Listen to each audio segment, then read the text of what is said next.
Hey everybody, welcome to Nature Check's Arda Campaign, the show where you come for the game and stay for the science. This is our 25th episode. Can you believe it? Ah! Yes. Oh, so proud. So happy. First, we do introductions. Hi, I'm Sheryl, and my pronouns are she, her, and I'm the Dungeon Master for the Arda Campaign. I'm a PhD student studying ecology at the University of Illinois at Chicago, and when I'm not doing my research, I'm also a science communicator and the host of the Roving Naturalist on YouTube. Next, we've got Joe. Hi, I'm Joe. I am a PhD student at the University of Wyoming. I am trying to figure out why weeds hurt crops. My pronouns are he, him. I play Lucanus, our resident elven barbarian, and their pronouns are he, they. Awesome. Then we've got Cindy. Sorry, didn't think I'd be next. Surprise! Hey, I'm Cindy, she, her. I'm a science enthusiast, and I play an engineer over on the Weirdlings Twitch and YouTube channels. Here's a Boston Constellation, which is a Star Trek RPG. And here I'm playing Nautia, a water mephit. Amazing. Then we've got Peter. Hey, Peter, he, him. I teach people about agriculture, and I play Cedric, the dwarven cleric. You certainly do. And then He's we've got... multi-classing into monk. What is happening Spoiler there? alert. And then we've got Ryan. Hi, I'm Ryan. I'm an entomologist in Pittsburgh. I work in integrated pest management and plant healthcare and education at a botanical garden and conservatory.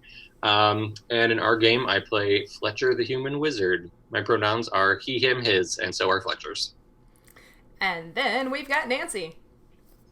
Hi everybody, my name is Nancy. I'm an entomologist, which just means that I study bugs, and I live in Ecuador, which is why my screen is probably going to get very dark very quickly and be lit very nicely with candles, because we don't have electricity right now. Oh no!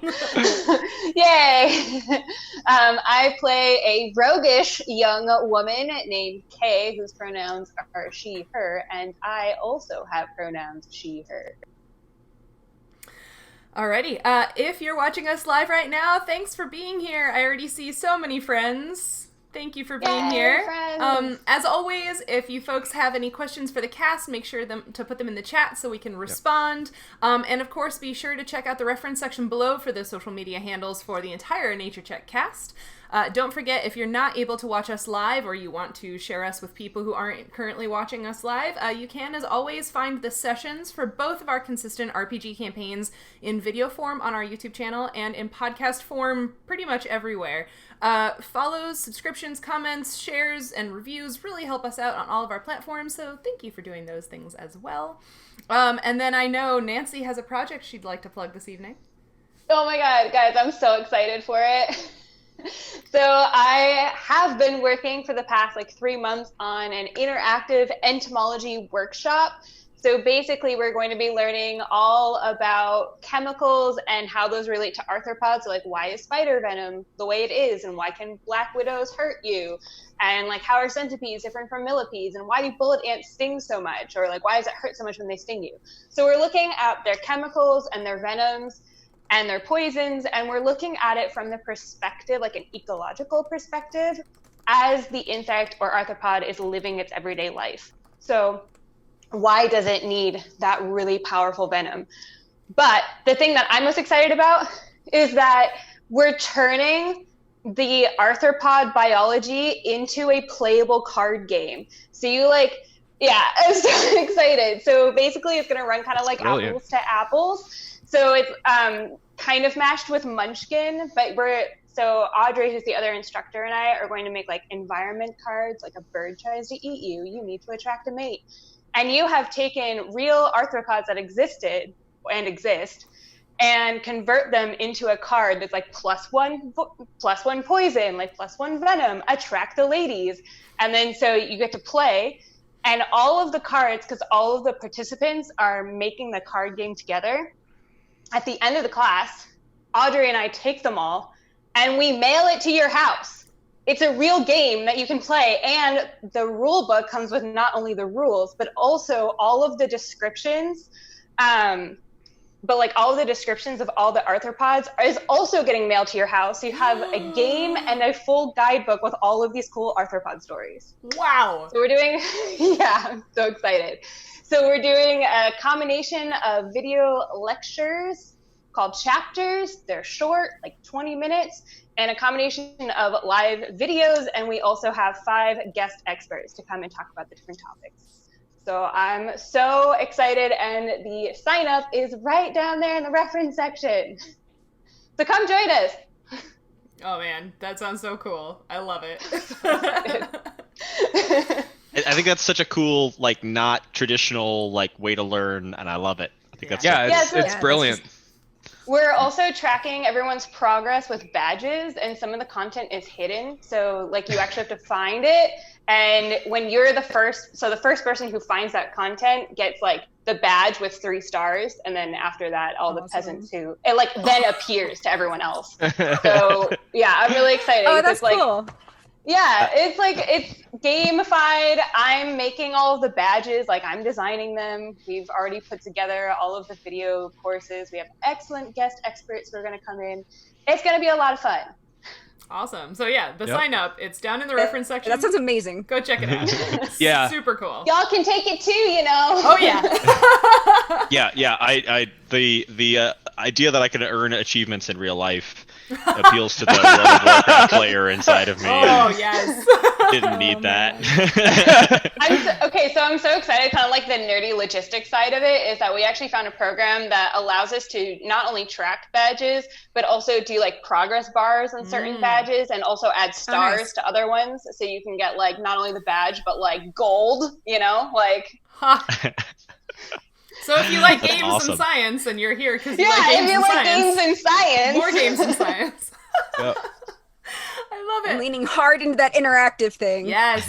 Yes. Well, that is such a great way to start this off. So yeah, I guess it's time to get started with episode 25. All right. Oh man. Everything changed when the gods left Lacidus. The world became a complicated place. For almost a century, people fought with one another and struggled to find new ways of being. The loss of the gods also made the continent of Arda newly accessible to the outside races, and humans from Tenebria established New Seychester as an outpost city on Arda's southern shore. In the spring of 972, 4 young people from different lands encountered one another in New Seychester. Though their alliance was first formed out of necessity, curiosity, and coin, they have now come to trust and rely upon one another as they explore a strange new world. Fletcher, a human wizard, collects samples and takes copious notes about everything they encounter in Arda, as he hopes to publish on his discoveries and make a name for himself. Cedric, a dwarven cleric, came to Arda to share the word of Moradin, but in the meantime, he's met a lot of new and diverse people and learned to rely on his friends when the going gets tough. Lucanus, an elven barbarian, seems either to be running from or towards something, but he hasn't let his dark past prevent him from working with and protecting his newfound companions. Kay, a roguish young woman, is new to the violence and adventure of the broader world, but her desire to make a difference and do the right thing to help the people she cares about pushes her forward.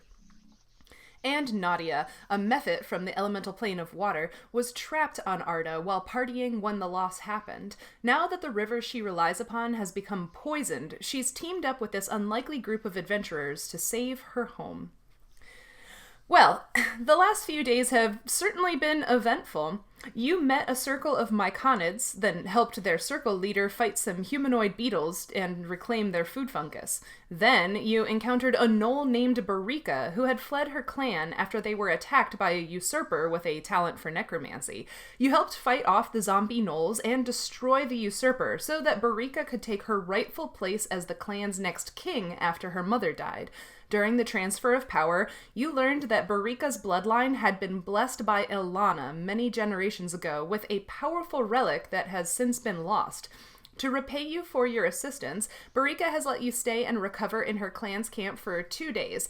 It is now the morning of Hexdom, the 24th day of Bloom Run, and you have been away from New Seychester for 12 days. Yeah. Kay's face and how you told your mom you'd only be gone for a week. I think I You're gonna prefaced be it in with trouble. Ish.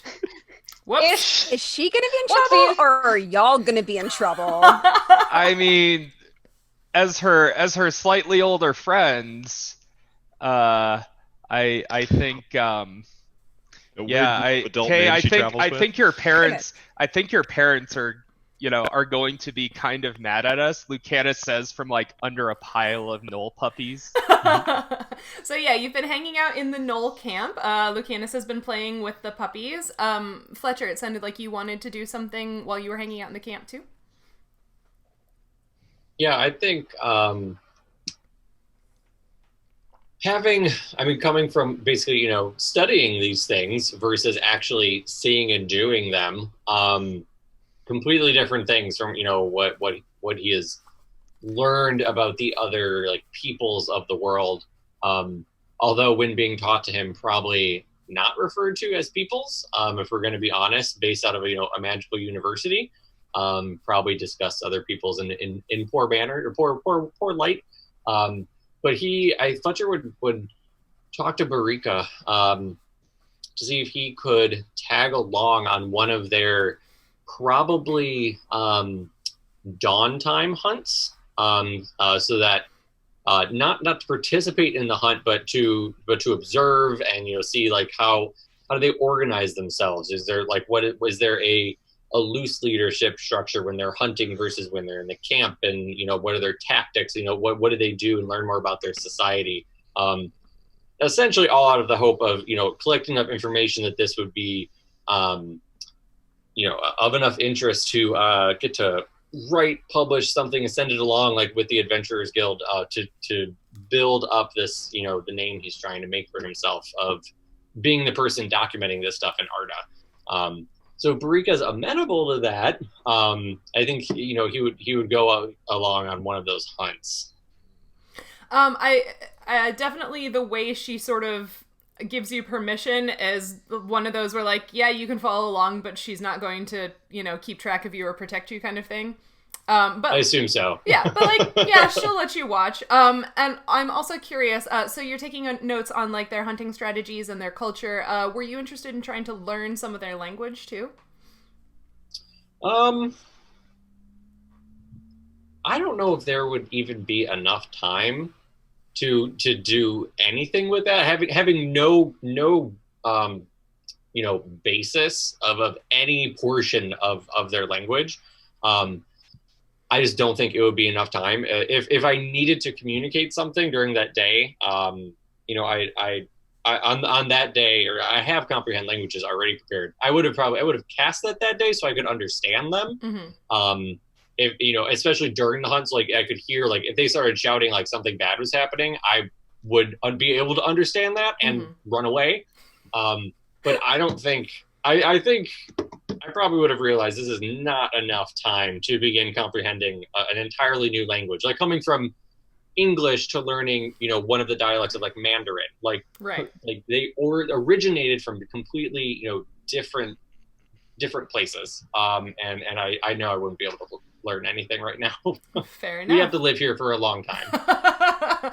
Maybe you shall. Okay, but yeah, so you're able to gather quite a few notes, and of course it's not any sort of like formal writing right now. It was mostly just you were writing as fast as you could while they were doing stuff. But yeah, you've definitely started to fill pages of a notebook with all kinds of good notes on the Knoll culture here in Arda. Anybody? And I always wanted to add one thing. Mm-hmm. I have my basically my like photographic spell, right? And so I would have used that. I would take that, in the midst of a hunt. It would have been a very quick sketch because I wouldn't be able to concentrate for very long on it. But I would document that so that I would have this like, figure one of my publication that would come out about this would be like a depiction of, some part of their like their movement and their preparedness and how, they're like to depict, one of the like tactics that they were using in the field. I love that because it makes me think of like the woodcuts from like super old science publications. Exactly. That's Yeah. cool. Those are Yeah. amazing. Or, like Audubon's Yeah. like paintings and like stuff like that. Although we don't like Audubon anymore. I almost wish we could bring that style back. I mean, why not? Yeah, why Everybody's not? got lots of free time right now, right? No, I'm just gonna kidding. ask, We totally I'm gonna don't. ask my boss about that.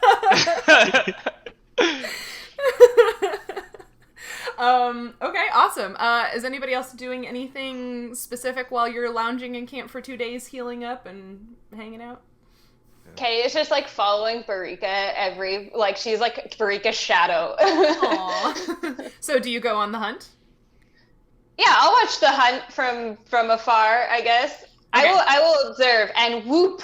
Okay, but you're not gonna... I will participate in the whoop whoop. Okay, but you're not gonna participate in the hunting part. That's cool. No, but I will be there for moral support. It's mainly because like Kay does not feel confident enough. She feels like she would fuck it up, and then like all the other gnolls would like trip over her, and then she would be really embarrassed. So she's just like she wants to, but she's also like that's like their thing, and like don't want to get in the way. But whoop from the side. Whoop. Cool. Cedric, Nautia. Cedric's gonna spend the whole time basically like lying in his bedroll, healing. Cindy, we lost you there for a second. Lying there healing, and I'm gonna go with sulking a little bit. He's not really gonna try and make much of an effort to hang out with the gnolls. Seems like everybody else is kind of busy and occupied, and so he's gonna hang out by himself. Aww. Okay. Nadia, are you doing anything? Yeah, if the guys are okay with it, I'd actually like to spend a little bit of time with those 2 books, the field guide and the storybook. And then other than that, probably just kind of poking around nearby and sort of getting the lay of the land and sort of figuring out what's good to eat. Cool. You know, just kind of familiarizing myself with the territory because it's a different environment than what I'm accustomed to in the jungle. Mm-hmm. Yeah, so the book, the field guide, you're not able to read without Fletcher starting to translate portions. I mean, obviously you can look at the pictures, but you can't like read the entries. The storybook, you are starting to get the hang of that language. And as far as like things to eat out here in the grasslands, so it's basically the middle of summer, so there are ground cherries, there's lots of flowers, there are, are grasses with seeds, there are plants that have tubers, so there's a lot of plant-based food, and then of course there are small animals, birds and small mammals and lizards and snakes and things like that, and then also some of the larger ungulate or hoofed game animals that the gnolls hunt. So yeah, there's quite a variety of food available. Cool. Yeah.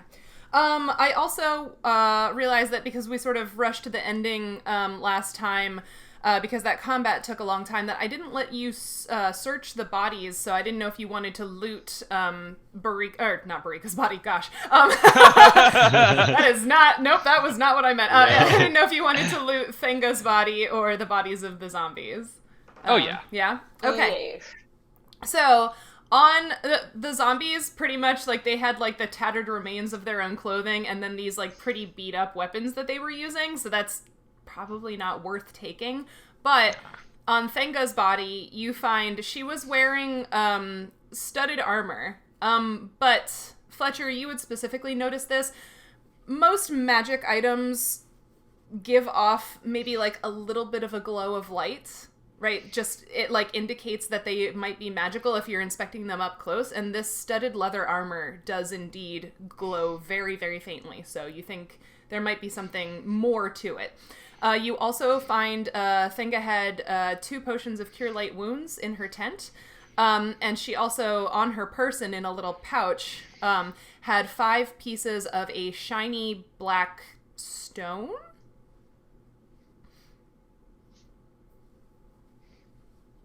So you find those things. So, do we all see this, or is Fletcher looting Tenga's body? because you just mentioned that. I mean, He was I sort of noticing. figured that you all, like, you know, went over and looked at her, you know, after everything, right? And sort Sure. of found all this together. Yeah. We had to like get it all off her quick before Barika ate her. Sure. So Yeah. Yeah. I definitely relay what I see on the armor. That, like, you know, it's another something is going on, even if we can't figure out anything more right now. Can you tell what it is, Fletcher? Not without doing a little bit more. Hmm. Do you Put think it it's on, safe to- Lucanus. We'll see if anything happens to you. I mean, sure. Lucanus takes the dare and puts on the armor. Okay. You are now wearing, I think you were already wearing studded leather armor, is that correct? Yeah, he just switches it out. Okay, yeah, so it feels about the same as the studded leather armor you were already wearing. Okay. Yeah. Well, that was anticlimactic. Well, Kind of like waiting for like something to happen. It's just like, hey, most of the time, just because you put on a magic item doesn't mean something happens immediately. it's not like she's wearing magic items. That's true. That's true. Also, generally speaking, if it does immediately do something to you, it's usually not a good thing. Right. If he had put it on and I was like, Lucanus, make a will save, then you'd regret putting it on. But today is not that day. Yay! Glad we're not getting mind controlled by cursed items at level 3. I'm not Such that bad mean. news. I feel like having your barbarian be mind controlled by a cursed item at level 3 would be especially bad. It really depends on the curse. Mm-hmm. Yeah, And it's how true. fast everyone else can run. Maybe it makes Lucanus dance. That'd be entertaining. I mean, All of a sudden, you can sing twice as good now. I'm just gonna let you keep coming up with good curse ideas. Like, please continue. Sheryl the just quietly taking studded notes. leather armor all of a sudden makes everybody sing, so we have to do that musical episode. Or no. Hard no. No. Can I investigate these black stones to see if I recognize them? Yes, you can. That's your thing.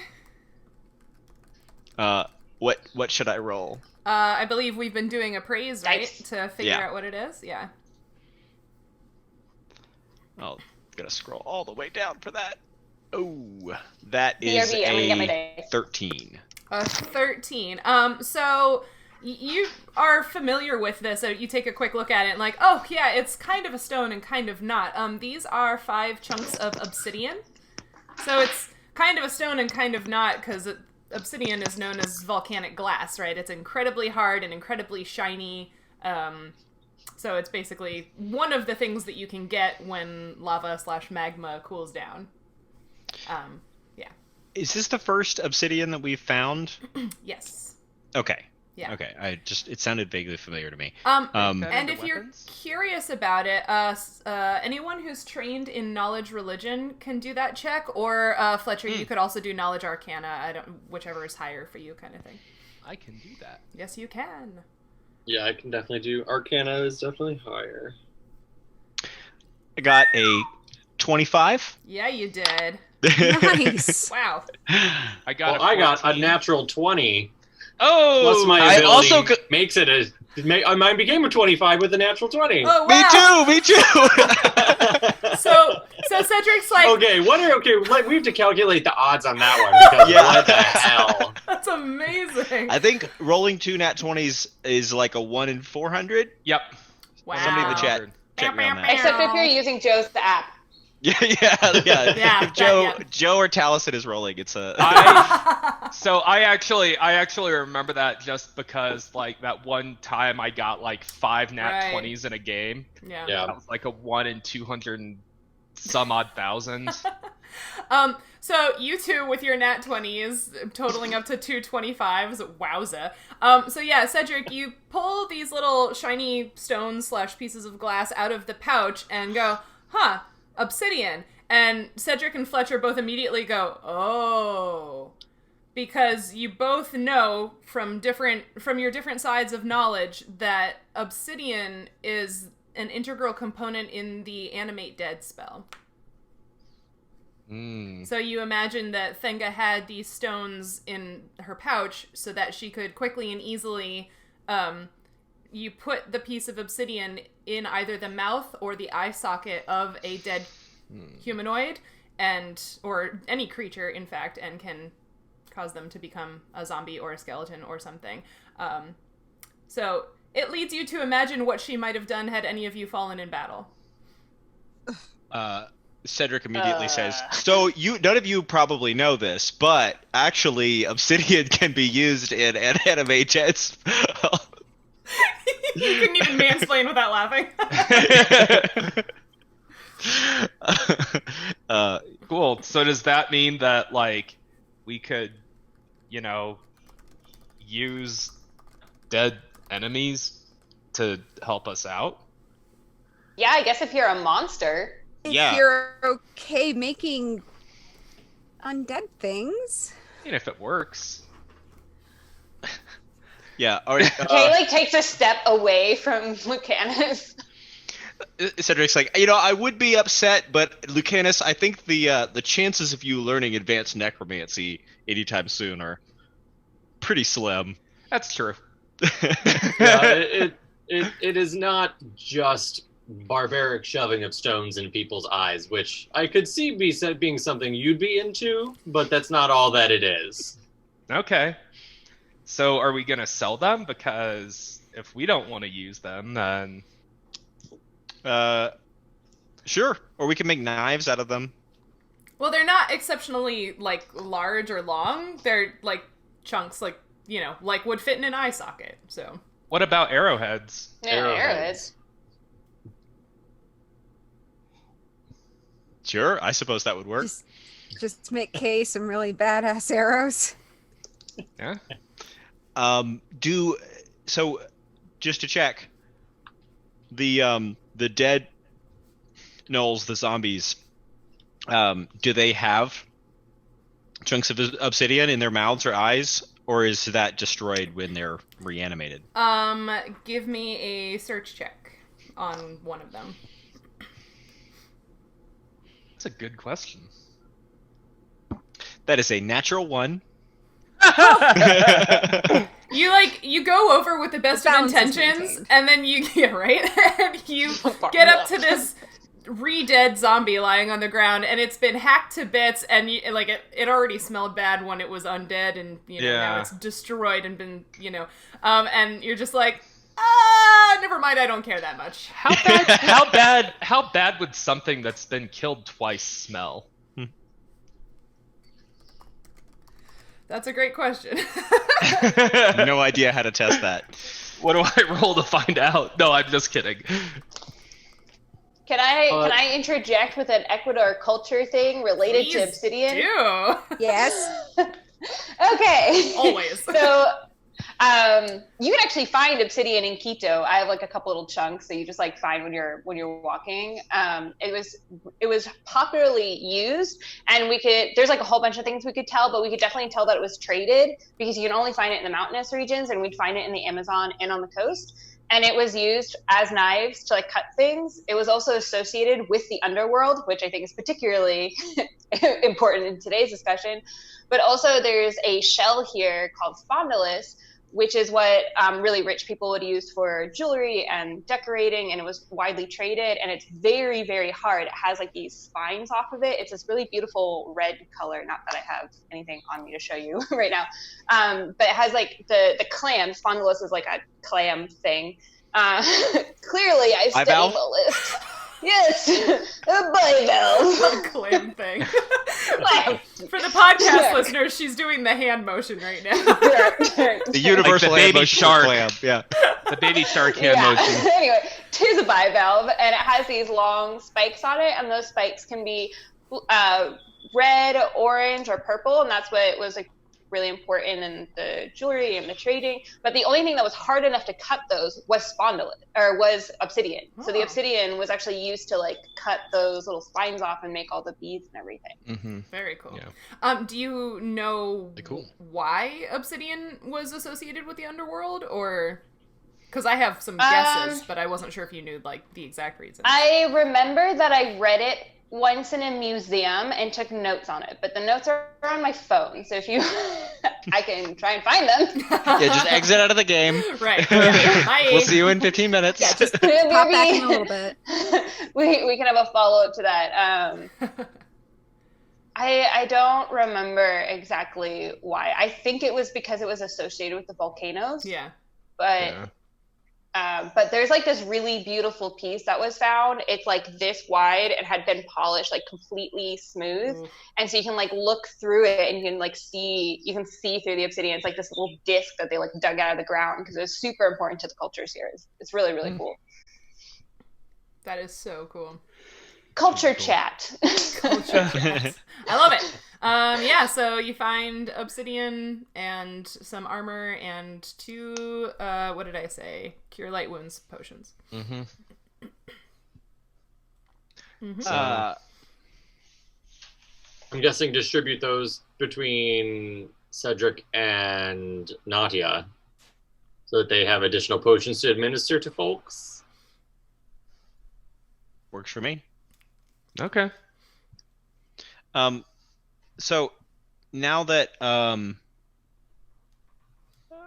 know we have these chunks of obsidian while I'm like convalescing and sulking, can I try and make some arrowheads out of these? Is that a thing you have as a crafting skill? I have craft +2 to stone and metal.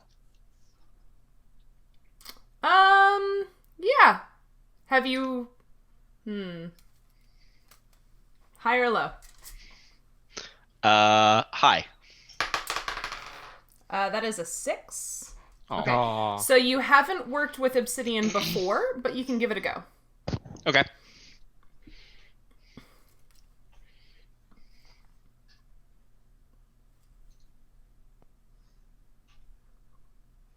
I don't have artisan's tools, right? I wouldn't I- expect you carried those out here with you. Yeah, so you start to try to hit the first one and like it's flaking, but it doesn't feel like it's making the right sort of shape and you wind up shattering it. I suppose you can keep trying if you'd like. Oh yeah, I'm gonna keep trying. Aw. Okay, Cedric. try again.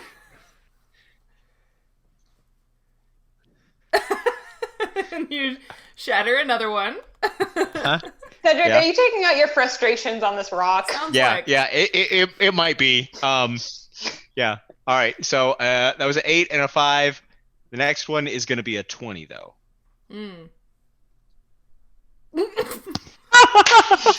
There's another natural 1 for everyone playing at home. So this time you shatter it and a chip comes flying off and hits you right above your eye and you take 3 points of damage because obsidian is hella sharp and it's very dangerous to work with. Right. Cedric. I pick up like the other piece that I was using to like chip off a bit, and I just like, throw it in the fire, and I'm just like, more than sweaty balls, and I walk off. Done. Did I hear this or see this? I guess we're not selling those. Cool story. Morden's sweaty balls is my new favorite swear. That would be a very interesting t-shirt. merch. I don't know, Lucanus. Give me a perception check and we'll see if you heard that. Okay.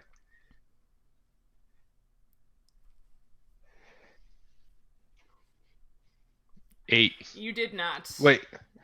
8 plus some sort of bonus. Well, that's why we gave you a character sheet, because then you could just... Yeah, you can click your skills on your character you sheet can, now. like, there's a little die symbol next to the skill, so you can just, like, hit it. But it would be +5, so that's a 13. Yeah, you're not in that part of the camp, so, like, you might hear a sound, but not really sure, like, what it is. Yeah.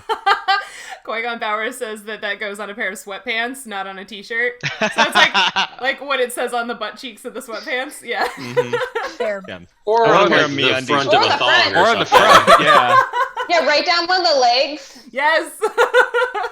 Oh yeah, we could sell banana hammocks. No, we're not. No. No. No? Nope. Nope. Okay, Nope. fine. Very off-brand. Okay. Forbidden merch. Forbidden merch. Whew, okay. Yep. So that's a thing that happened.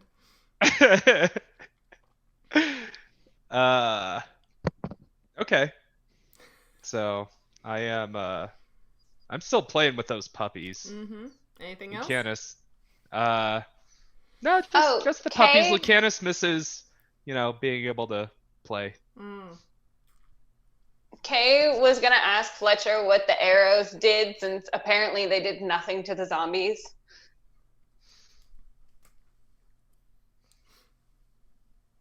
Well, how many of each did you have? I remember you had a limited. I you had a had- certain number of each. Yeah, I had 2 green ones and I had 3 red ones. So now I have 1 green one and 2 red ones. And the red one screamed like a banshee. And then the other ones, when I shot the thing, the thing got shot, and then right around the arrow, there was like this kind of like weird discoloration, and then nothing Nothing. happened. Good memory. Well, I guess. So what I'd have to do is, I can't.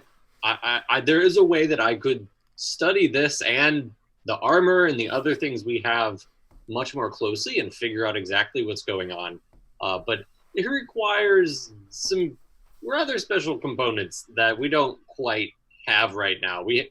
They were supplied to us freely at the university, but now around here we would need to acquire some pearls for me to properly go into the trance needed to figure it out. Wait, what do you need? Pearls?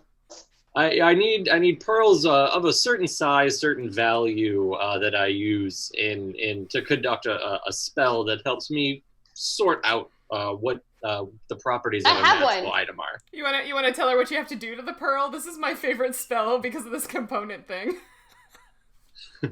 I have a pearl. Well, first we'd have to make sure it is of sufficient size and value, because I don't want to end up wasting it, because this is where you have to be okay with this. I need to crush it into powder and drink it with wine.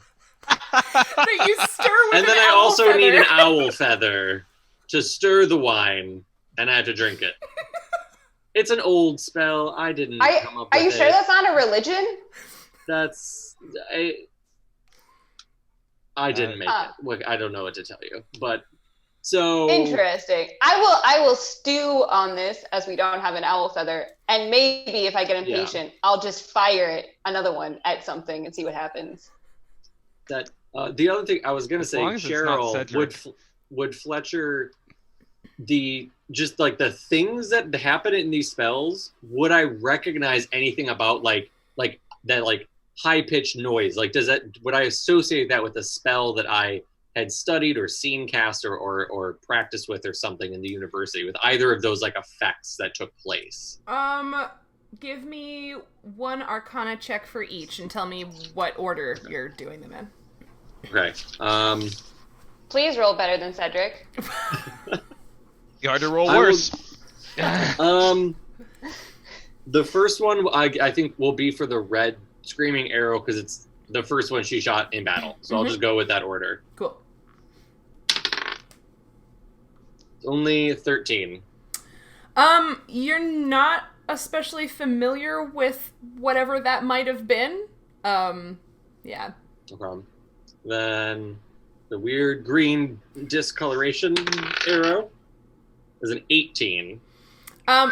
So the discoloration makes you think that it was probably releasing some sort of something into the body, right? That that's why the skin around the site of injection, as it were, discolored. So you could hypothesize that it might be some sort of toxin, poison, acid, that sort of group of weapon properties. Okay. Yeah. So I'm not familiar with the properties of the red arrow off the top of my head, but the green, given what it looked to do, and the fact that it then had no further effect on an undead being, I would think has some kind of poisoning or envenomation effect on whatever it hits.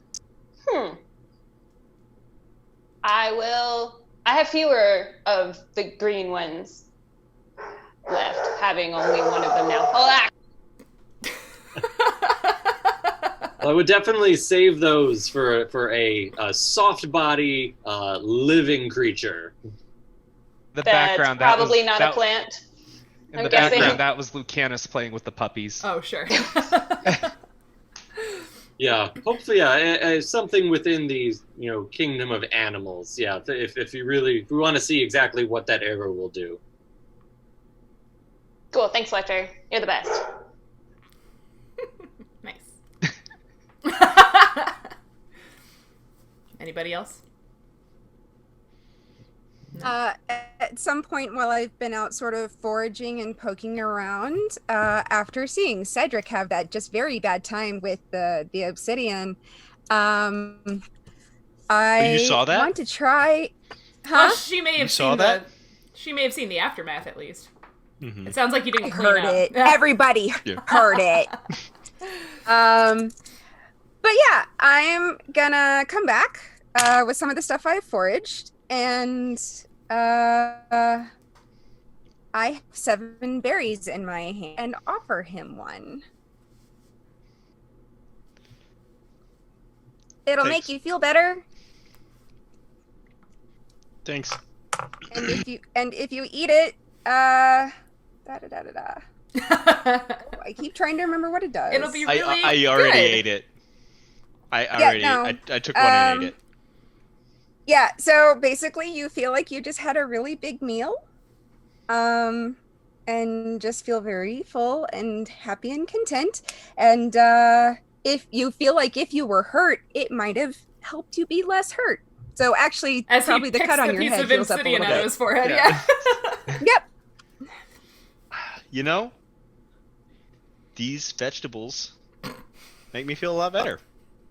I like them. They're very special ones. They're good. They're very good. Thank you. I really needed that. I really appreciate that. Oh. And I kind of awkwardly sort of pat his shoulder. Aww.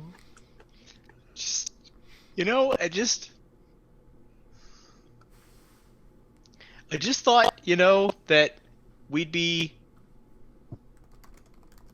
I've always thought that Moradin only puts challenges in front of us that we can handle, right? It's the point of life is to be challenged, right?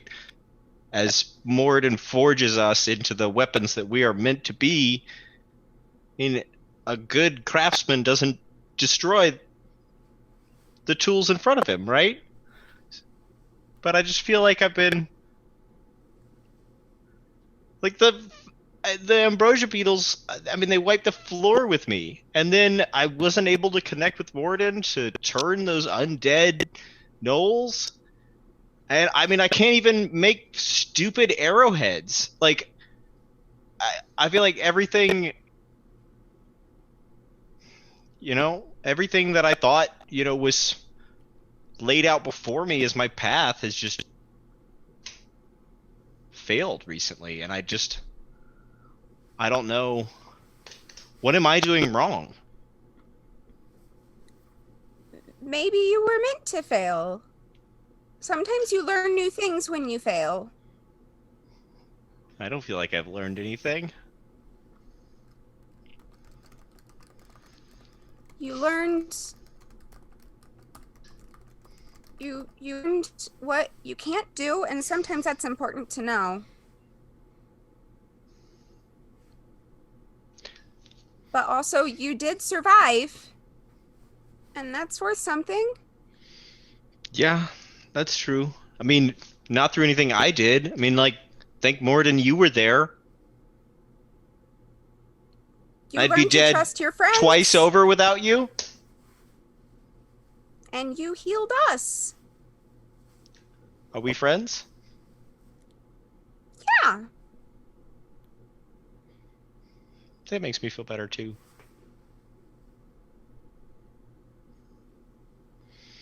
That's good. Thanks. Thanks, Nautia.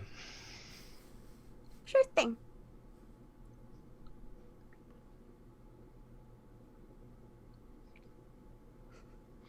I'm just gonna kind of chill here for a while, but I'll see you back at camp. Okay. Thanks for the round thing. So berry. It's very good berry. Yeah, the berry. Very It's great. good. Mary Berry. I'll continue along my way. Okay. Anything else here in the camp?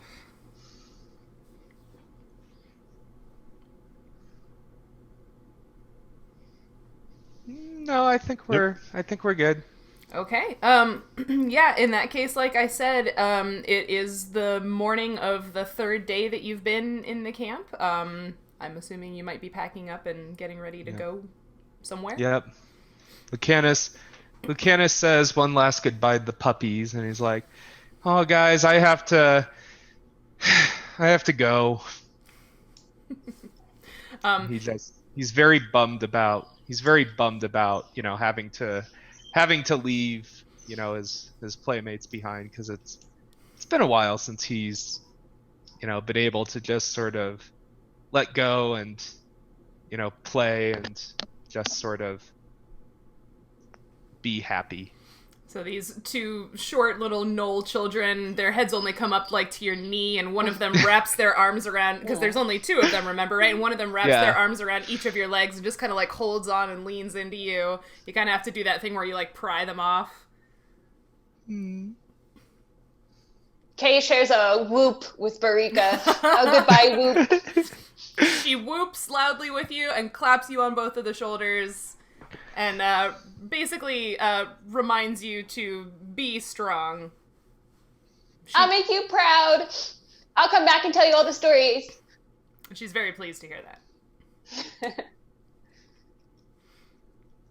All right, where are you headed? Out. Well, Heading in the same direction that Gary told us to head. all right. Yeah. So you're continuing to follow the river. Are you doing anything while you walk? How close to the bank are you walking? Like, Kay is gonna go up to Cedric and be like, "Did you see when you almost went down, but then I was like right there because I was gonna like flank with you. Did you see that? I actually got in and aren't you proud?" Yeah, I mean, thank goodness you were there. Yeah. I mean, we'd have been. Stabbed it. Well, I mean, I didn't stab it because I was sickle, but you got what I mean, right? Yeah, I but think actually did it. technically it's a slice. Yeah, I guess, right? Yeah. Yeah, no, you crushed it, Kay. No, you're really coming into your own as a warrior.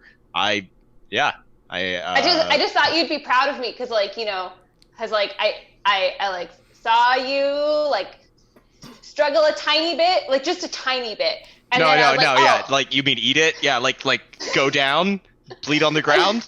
I mean, yeah. it's happened to us all. It's happened to us all. But I was like, oh, I can actually help this time. And I just want to let you know that I saw that, and instead of being scared like I normally am, I care, and I fought for you.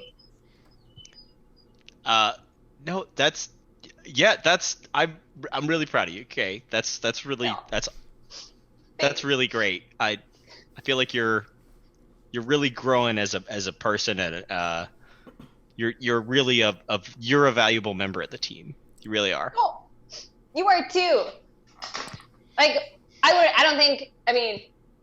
don't know. You and Lucanus are so big, and nothing can really take you down at all for maybe a second. But then you're all back up again, and I was so scared that one time that the orc got me, but with you guys and Barika, and I don't know, I'm just feeling pumped. We can do this. Okay. Lucanus is just sort of trudging along, listening to this, not saying anything, and just sort of looking down and depressed, he misses the puppies. oh. Mm-hmm. Anyway, I just wanted to say that between you and Barika, I was feeling very inspired last battle. So. Well, I guess send some of that my way next time. If there's a next time. I'm really glad that you're feeling good about it. That's great. That's great. Cedric gives her like one of those like punch in the shoulder kind of like. Well, you have to reach up for it, but yeah. Yeah. Yeah. Good job, kid. Yeah. That's like Cedric's feeling like super conflicted because he's feeling like super uncomfortable about the situation, but also like trying to be supportive of Kay, and he's happy for her. And Kay is like oblivious. Yeah. Yeah, but he's trying to be supportive. Mm-hmm. Uh-oh. What happened to Nancy? Oh no. Oh no. One of these days, I feel like somebody's just gonna like freeze frame and wait until like that. Oh no, Nancy! Well, in the meantime, Fletcher, Nautia, were you doing anything as you start to walk? No, I think I'm just kind of doing the usual pop up and scout kind of thing. Okay. If you're doing the pop up and scout, you want to give me a perception check? Yeah, let's do that. Where are my 20s? There she is. Okay. Hello. The electricity came back. That's why that happened. So try to connect to the. Yay! How funny! 2 seconds while I plug everything in. Yes. Nancy has more than metaphorical power now. Hey. BRB. 14. Perception check. 14. Okay, let me switch in the nameplates, and then I will tell you what you see. 14, huh? Okay. Okay. So it's a pretty clear day, and as you pop up again, so the rest of the group is walking, I assume, like, not right along the bank, but fairly close. Nautia, you fly up in the air and start looking upstream, and ahead, you can see a place where the water in the river appears to change. Northeast of this place, at the very edge of your vision, the water appears blue-green and healthy, like you remember it being before. But at the place where the river changes, you can see the blue-green swirling and turbulent as it mixes with brown, fetid water that flows downstream in your direction. And you can estimate that place is approximately a day's travel from where you are right now. All right. I come back to the group and just very excitedly, I see where the water changes. It's clean, but then I see the bad spot. I found it. Okay. How far away is it? About a day. Is there anything between there and here that looks like it might be a problem? Is there? You can pop back up and look at the landscape and give me another perception check. Since you're looking at something different now. That's a 20. Wow. Ooh. Yeah. So you see, again, it's mostly mostly flat grassland. Every once in a while, there's a clump of like shrubs or small trees or something like that. But kind of pretty near where that swirling happens, you can see something kind of dark-ish. Or maybe not something, but several small somethings, or they look small at this distance. But there's some sort of dark objects there kind of near the area where the water seems to be swirling and mixing. It's mostly okay, but there's something weird near the bad place in the water. They're dark. I can't really tell what. How big? Are they sturge-sized? I can't really tell from here. I mean, if she can see him from here, Cedric, they're probably fairly large. I mean, she did say that they were about a day away. Oh, that's a good point. I mean, It's hard to tell. Some giant sturges. I don't want to fight any giant sturges. What's a sturge? Oh yeah, I guess that was before we met you, huh? They're like these just nasty little monsters that drain the life out of people. Bloodsuckers. That doesn't sound fun. Big flying bad bugs. Yeah, they are not fun. It's like, you know what a mosquito is? It's like that, but giant. Mm-hmm. Ah. Yeah. Yeah. That was my favorite description of a mosquito ever. It's the thing that haunts me at night. All right, well, I mean, let's just keep an eye out. I mean, it sounds like it could be bad news, but let's just keep an eye out. If we know something's there, we should definitely try to scout, to get some kind of additional information before we get within, any appreciable distance to them. Because if we need to retreat or figure something out, we probably don't want them to know that we're here until we can figure out how to get the drop on them before they sneak up on us. I would prefer to not have to retreat. Sheryl, you said it's mostly just flat grassland, right? Yeah. So that's the reason you were able to see cover. so far. Yeah.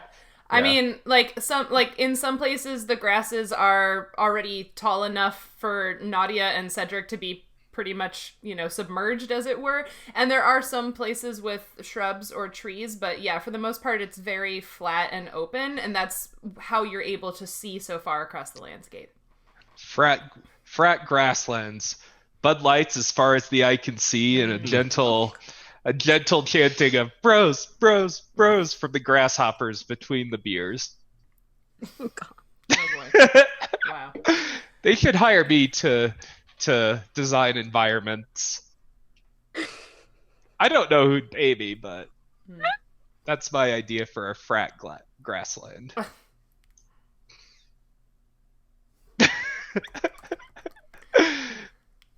But I guess we just carry on for now, knowing that there's something ahead. But probably being more vigilant while we walk. Mm-hmm. Yeah. If we're getting close to something, and we already know that there might be things at where this begins, there's a good chance that there's more patrolling further away. If this looks like it's, I would assume it's some kind of guard that was set up, or if it's a home turf of something, we probably want to keep an eye out. And while we're walking, Lucanus is asking Nautia about the plants, but specifically about the ones that can about the dangerous ones, because he's curious about that. Well, first, if you're all, or anybody who is keeping watch, you can give me perception checks. All right. Lucanus is always keeping an eye out.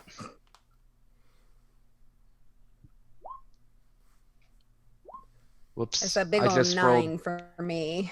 I just rolled twice. Is that perception bonus automatically put in there? Not the way you're rolling right now. If you use the character sheet, like we said, if you go to where it says perception and you go all the way to the right, there's a little D20 symbol. If you click that, it will automatically roll your perception for you.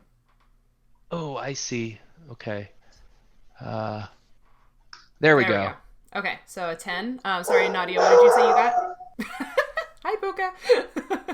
9. 9. Oof. 9, 10. Anybody else keeping watch? Yes, I unmuted myself to roll, but then I realized I didn't have a character sheet up, and then my dog barked, so sorry. 1 second. No worries.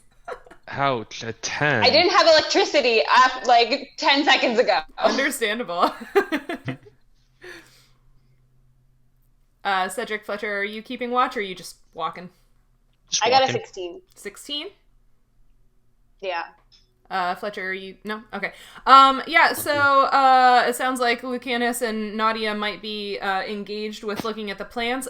Kay, yeah, you're full of this sort of new vigor. You're so pumped. You're like, yes, I can do the adventuring thing. And so, yeah, you are sort of hyper vigilant. You are looking at the river and noticing that it's still smells and looks awful. You're looking at the grasslands around you, and so you're able to warn people about pricker bushes and nettles and thistles, and you can tell my field sites are full of these things this summer because I've got them on the brain. But yeah, so you're able to sort of just help guide the group and avoid all of those little inconveniences of walking through the grasslands, but none of you notice anything particularly threatening immediately or anything like that. Can Kay just be brandishing her sickle, just cutting down the she's like, hacha, hacha, using a sickle as it was intended. Absolutely, yeah. She's just topping the grass as she goes. That might be a D&D first. Gosh, yeah, okay. That's hilarious. Yeah. All right. So Nautia, what do you think would happen if we put Lucanus points to one of the plants that she pointed out? What do you think would happen if we put this on an arrow? How many of these are things I actually know anything about, given that it's a different biome? That is a great question. I'm gonna say not many. Because not only is this a different biome, but it's entirely different, right? The difference between the rainforest and a grassland is, that's extreme, right? So occasionally you might notice some plants that are probably in the same family as one another. But that's also, correct me if I'm wrong, plant people, but Asteraceae includes sunflowers and everything that doesn't look like a sunflower too, right? Yeah, so, it's 60,000 species or something Yeah. like that. You can be these plants are it's huge. So the poisonous properties of related things are very, very different. So it's the Umbrella which is carrots and poison hemlock, right? Or whatever. Yeah, that's actually what I was gonna point out. I think fennel and deadly hemlock, the stuff they killed Socrates water with. hemlock, Water hemlock, yeah. I think those are actually in the same family. Yep. They are. That's what I meant. Did I say nightshade? Sorry, that's a solanaceous plant. It is. Sorry. Yeah. They're carrots and Apiaceae. Yeah. Yeah. Yeah.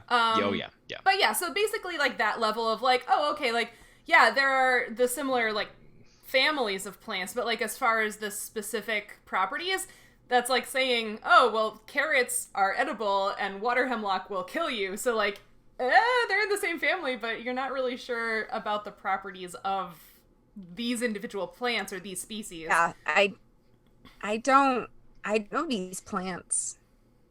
Sorry. It's okay. I'm still interested.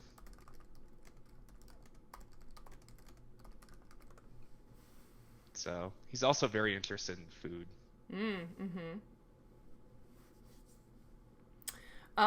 Okay. Anybody? I feel like that pause was everybody catching up on the chat discussing magical ticks.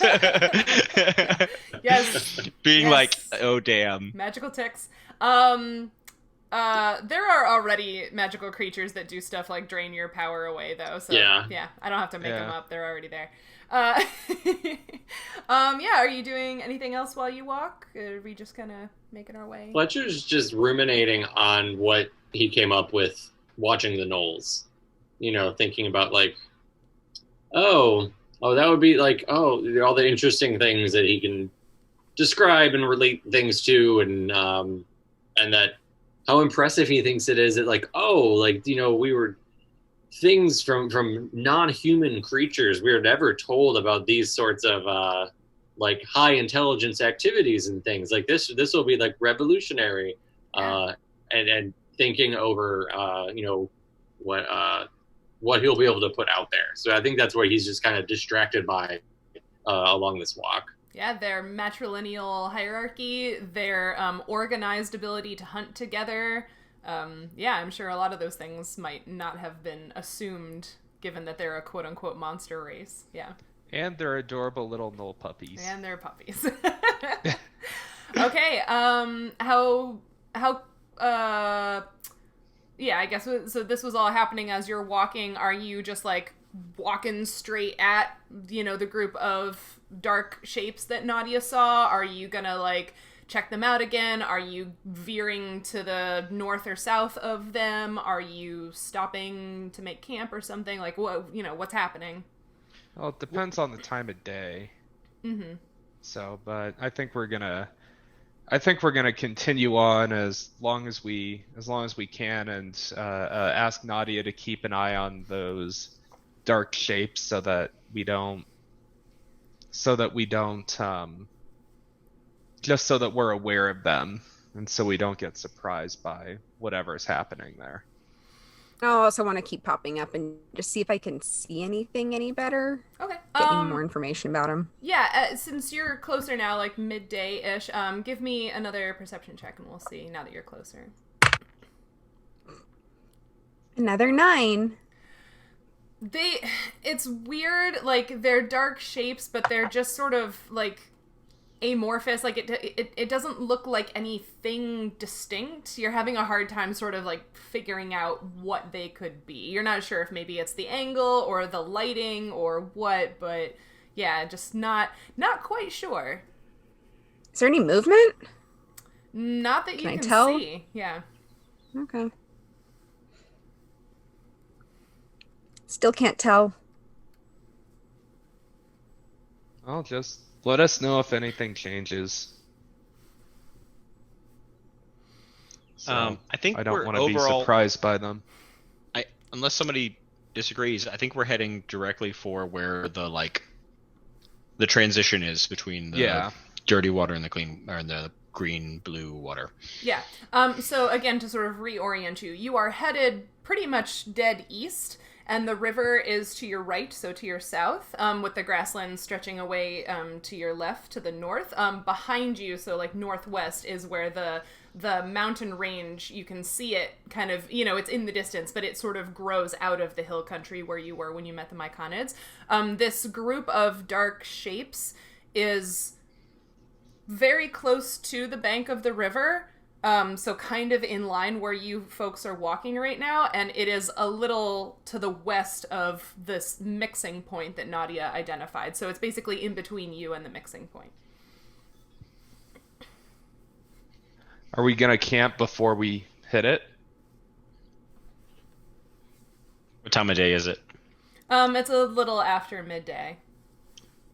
Like, we're not going to be able to reach that spot by nightfall, right? When you said a day, that means like tomorrow. Yeah. Like you would reach it tomorrow morning-ish or something. Yeah. Well, let's just or you could just walk through the night, of course. Sorry.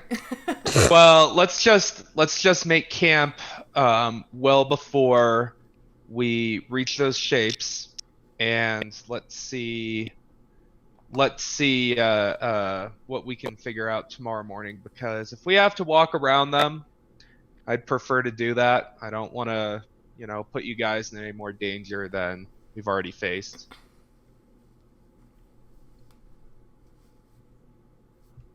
Okay, so you're making camp? Well, I mean, if it's a at the little proper after midday. time- I feel like we should at least go Right. until nightfall. We're gonna Yeah, get I'm pretty close. I'm talking about what happens at nightfall. Yeah. Yeah. Like, We're not gonna try. like Are any of if it looks like we're gonna run into them, before the day's out, we need to make camp and figure out what we're gonna do. Okay, I see. But if we're not gonna run into them, then let's just get as close as we can before we sort of scout out the situation. Any of those clumps of trees or bushes sort of between us and them, or sort of a good distance that we could sort of make camp behind them? Give me a survival check and we'll see if you can find a good bit of cover. Can I roll for that too? Yeah, if you guys are working together, sure. 12. There we go. 12 and a 7. So Lucanus, you're still, like, you're kind of looking for a place to set up camp, but you're also still, like, really fascinated by all of the new plants. Nautia, you find a clump of bushes. Like, they're not huge, but, you know, it's something in the landscape to obscure you a little, you think, yeah. Enough that if we made a small fire, it wouldn't be super obvious to Yeah, probably. those guys. You do know that, like, it was raining. It's not raining today, but it was, so you imagine that, like, you know, a fire could be a little smoky, given, you know, wet, you know, well, wet and also green grasses, because there's not a lot of wood out here. Grace it up, Fletcher. Would I be able to build something that would sort of spread out and obscure the smoke a little bit? What did you have in mind? Well, like a lean-to, or, you know, some like a lean-to that would just sort of, instead of making it so that you have one big plume of smoke, you have a sort of light cloud, if that makes sense. What would you propose building that out of? I suppose, like, you could do a tree and some thatch, you know, like drag a medium tree over and just sort of build like a thatch sort of roof almost. So, like I said, what Nautia directed you folks to is kind of a small-ish clump of bushes. But if Lucanus, if you want to try to build something like that, you can give me another survival check, and we'll see what you find. Yeah, let's see. That's what he'd do. So Sure.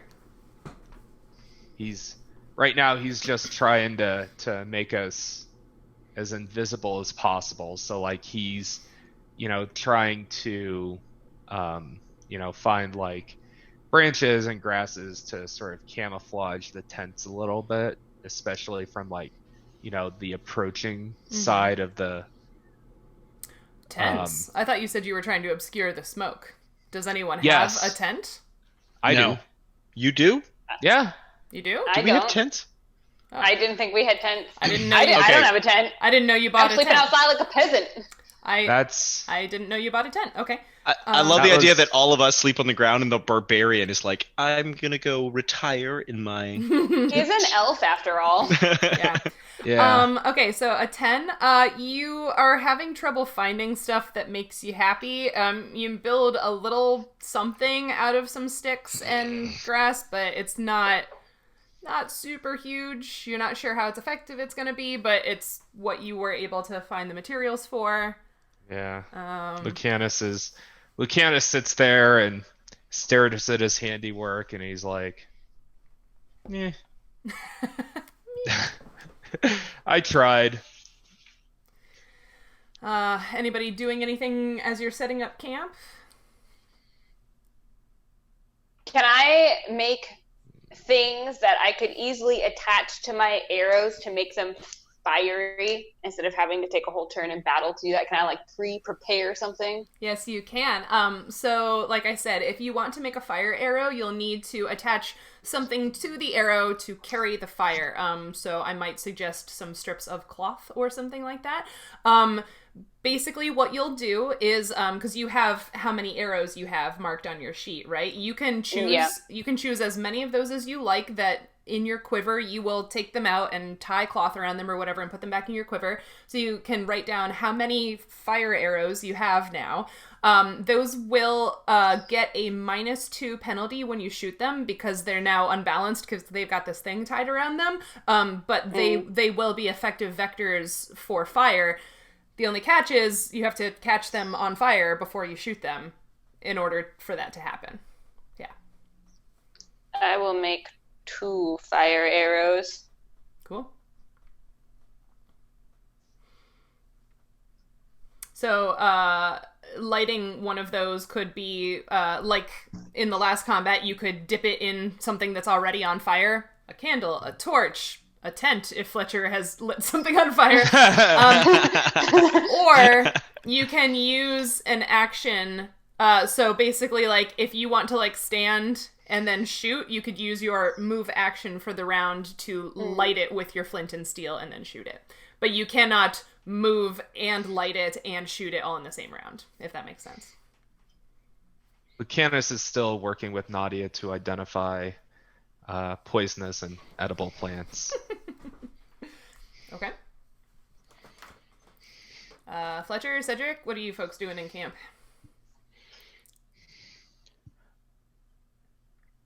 I think. Yeah, go ahead, Peter. I was gonna say I'm gonna cook dinner. Cool. What are you making?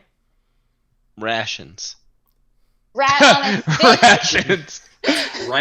Rations. Yeah. I was gonna ask, you've been out here for 12 days now, and you have eaten at the hospitality of some other people a little bit, but you're probably starting to run pretty low on rations, even with what Nautia was able to forage.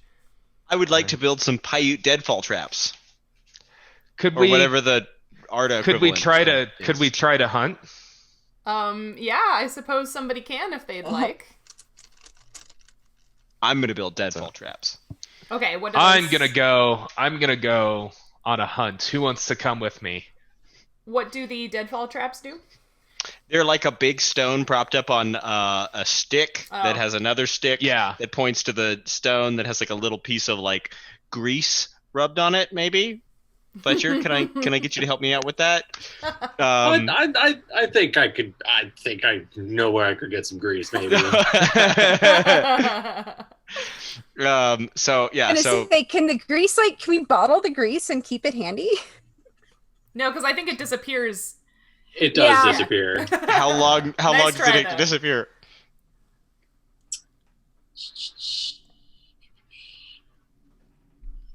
It's the time span that's given for it is just in terms of rounds of combat. So translated to real life, that would be like no time at all. It would be be extremely 6 seconds volatile. per It would round. be seconds. Yeah, like half a minute at most or something. I mean, yeah. it sounds Yeah. like it's akin to like WD-40. In that case, I'm gonna ask Nautia if she has any more of those good berries. I was actually just about to go berry picking. I only have 3 today, but I have some. Are you going to give good berries to him to put in his traps, or are you going to give them to people for regular food? Calorically speaking, it's a way better off for us to actually eat them. Yes. Yeah. That's why I was going looking for them. I had a hard time finding berries, I guess. All right. So I'm building unbaited traps then. Okay. If you are building unbaited traps, give me a survival check. I mean, I could also go looking for other stuff, too. I mean, I have that Just those granola of particular cure light wounds. It's granola. It's like food. Oh, What did honey, you just roll? we need to get you different digital dice. Yeah, I need to delete my character sheet and make a new one because that was a 5. Does somebody want to perform an exorcism on Cedric? Because okay, so you definitely lean a rock on a stick. You'll have to come back later and check it.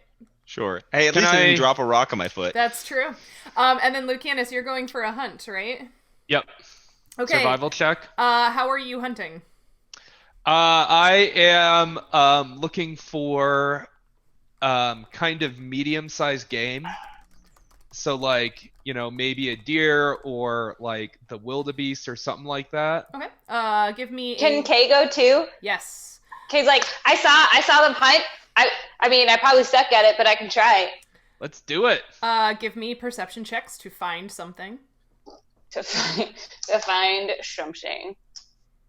Let me move my computer out of the way. Where is 8. perception? Let's see. I can't find perception on my sheet. Sorry. I don't remember. I got an 8. Okay. Can I do a survival check? Well, we're doing sort of like a step-by-step skills thing. So you'll do perception first. Perception's at the very bottom of the skills section. Oh, I see. I'm sorry. Thanks. Other skills. No worries. Okay, an 8 and a 9. So it's so it takes the two of you because you're like amped up, but also this is like entirely foreign territory, and you're not even sure like what kind of animals you're looking for at first. So it takes you like an hour plus to find something. But you do see a deer kind of a ways off eventually. Now I need you both to make, well, I guess it depends. Are you going to try to stealth to get closer and melee it to death, or... No, Kay was gonna shoot it. Okay. Yeah. Lucanus was going to use his crossbow because... Okay. What permit do you have to get for fist fighting a deer? It's definitely illegal bow in or gun, and America. I'm like, fists. I mean, Yeah, there are people who have sprayed themselves with like deer pheromone and gotten into there's, trouble like, that way. There's That's regular definitely deer illegal. season, there's muzzleloader season, there's bow hunting season, and then there's fist fighting season? Yeah. Wrestling Totally. season. Wrestling. Wrestling. I mean, people Deer noodle for wrestling. catfish. Oh, so... yeah. I'm sure Yeah. there were people around where I grew up that would have wrestled a deer. Okay, so if you're both going to shoot it, then give me an attack roll each with your long-range weapons.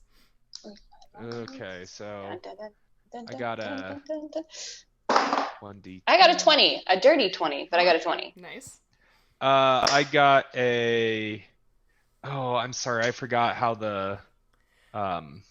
So you can also use that character sheet to roll your weapon attacks. Again, if you go to the weapon, there should be a little dice symbol, and you just click on that, and it'll roll both your attack and your damage at the same time. It's really okay. On the right-hand side. Yeah. I wish it was Right. bigger. I wish it was Bigger too. button. Yeah. One big, obvious button. Yeah, but it is cool that Click it does here that for for you. There we smash. go. Let's see. Great sword. Morning star. You've There got we so go. many weapons to scroll through. I mean... Crossbow. It's asking me to input a value. Yeah, so if you read the choices, you just keep hitting like advance or submit or whatever. There are no modifiers to this right now. Yeah, Okay. the values are like, do you have a special condition, or you know, Wait. do you have advantage right now, or That something was like that. that was just the damage one. Did you roll the attack one? No, I thought that... Okay. There's so multiple buttons. I don't know why, but yeah. Oh yeah, sorry, I said it was on the right. It's in the middle-ish. Yeah, if See. you just do The the 5th edition character sheets on Roll20 are so much better. do the one on the left, because there's 3 buttons under crossbow. Just do the one on the left. That does attack and damage.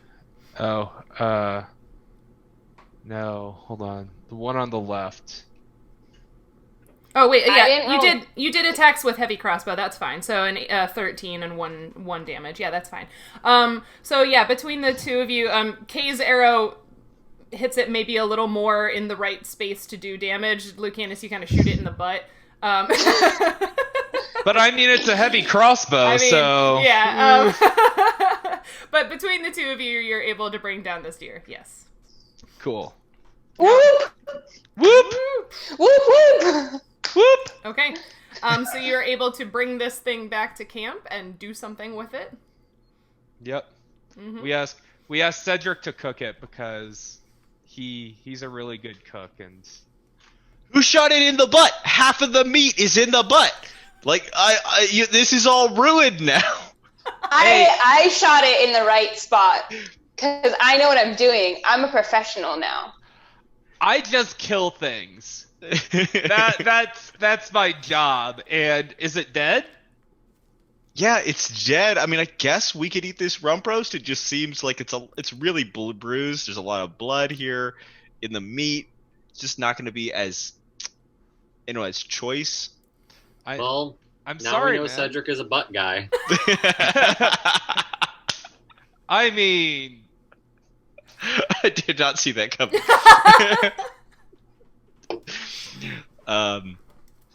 Do I need to do a check for cooking venison over a fire? No, I think you can probably handle that. Yeah. Mm-hmm. Probably safest not to. all that. Yeah. Wait, I roll a 1 and drop it all in the fire.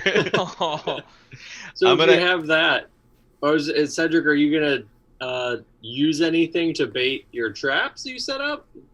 Maybe we could wake up to some breakfast. It's a great idea. Yes, absolutely. I'm gonna save some of the kidney fat and smear it on my bait sticks. and my deadfall Sounds traps. great. Are you cooking this entire deer and eating all of it, or just like, are you doing anything with the rest of it? Because I'm gonna try to preserve whatever we don't eat. Okay. Well, so like if you're saying you're trying to make like jerky out of it, that's a multi-day process. You can salt it. Do you have a huge bag of salt with you? We don't have salt. The answer is no. No.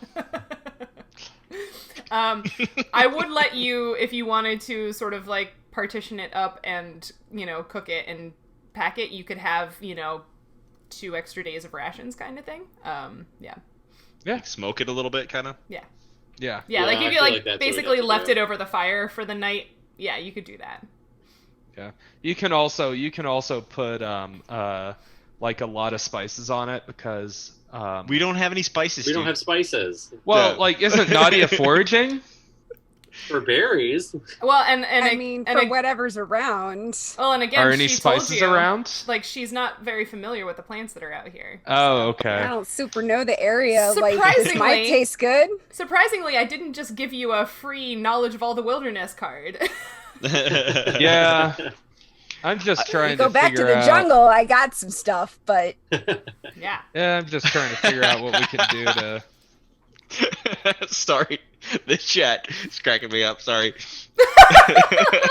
Sarah! Wasn't Cedric's great aunt was a salt miner? We could just crowdsource Cedric's entire backstory. As soon as we get to the part of the river that's not poisoned, we'll see if it's brackish, and we'll try and distill out some salt. Like, we're just gonna set up a whole factory here. I feel like this game went from being like D&D to like Minecraft or something. Y'all are just like, how many resources can we gather from the landscape? Which is fine. I love it. I but, mean, like, that's what you have to do. Like yeah, even Sun Tzu in The Art of War suggests doing exactly what we're doing now. that's true. Okay, so we have been playing for an hour and a half. How about we take our bio break here, and when we come back, we can deal with like doing the nighttime and watches and stuff like that, and then go into the next day. Sound good? Yep. Marvelous. Thank you. 10-minute alarm. All right. Yep. 10-minute alarm. We're promising that our break is going to be, on time and not super long anymore, so that y'all don't get bored or miss us. So we're going to go on a bio break.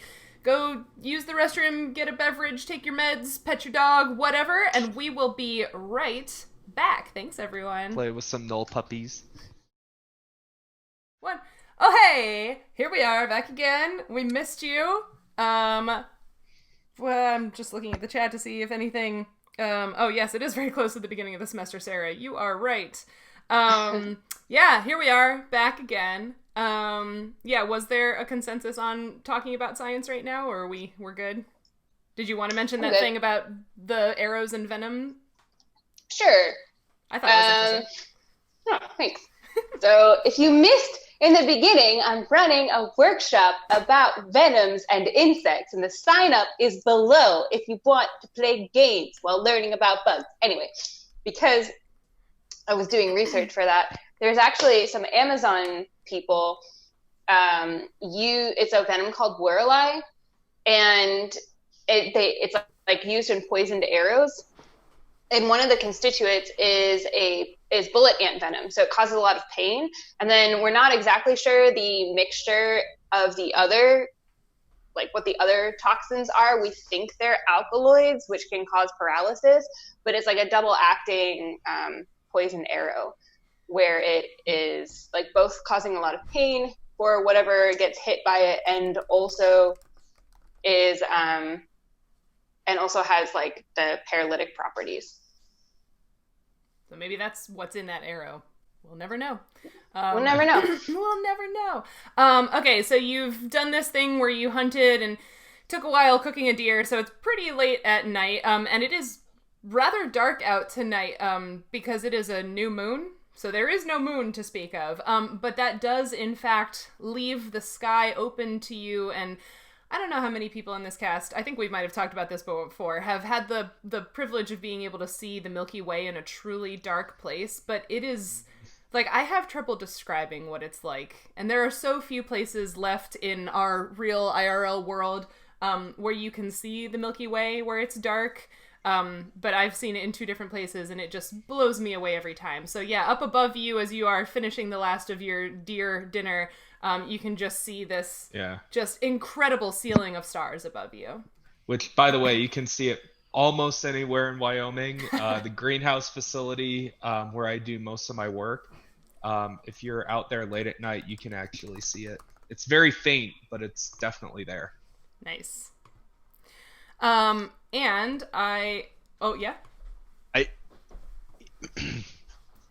So we were talking about seeing the Milky Way. Does it look a certain way? Is there like when we're looking up at the stars, like, are we seeing like a galaxy edge on the way we see the Milky Way? What does it look like? Yeah, kind of. Okay. I'm not gonna invent a whole new version of space for this game. Name all the stars. Why not? Come on, Sheryl. A real DM. But you do have some of your own constellations, right? And each of you, because of your own cultures, might call the constellations different things, right? Like, there are certainly some stars that are bigger or brighter, but like what Cedric calls them, like, they probably have to do a lot with like the mythology of dwarves and Moradin, whereas like Fletcher and Kay would call them something else, and Lucanus calls them yet a different thing. And so like you might spend some time comparing notes on what you call the constellations. Can I have a science thing? Please do. So Ecuador is amazing for lots of reasons, but another reason why it is so amazing is because we're on the equator. We can see both the southern and northern hemisphere constellations. So you can see both the Southern Cross and the Big Dipper, which is really cool. Amazing. That is super cool. I would like to see the southern constellations at some point. And yes, Peter, you're absolutely correct. Cedric maybe hasn't seen stars before coming to Arda if he didn't spend a lot of time topside.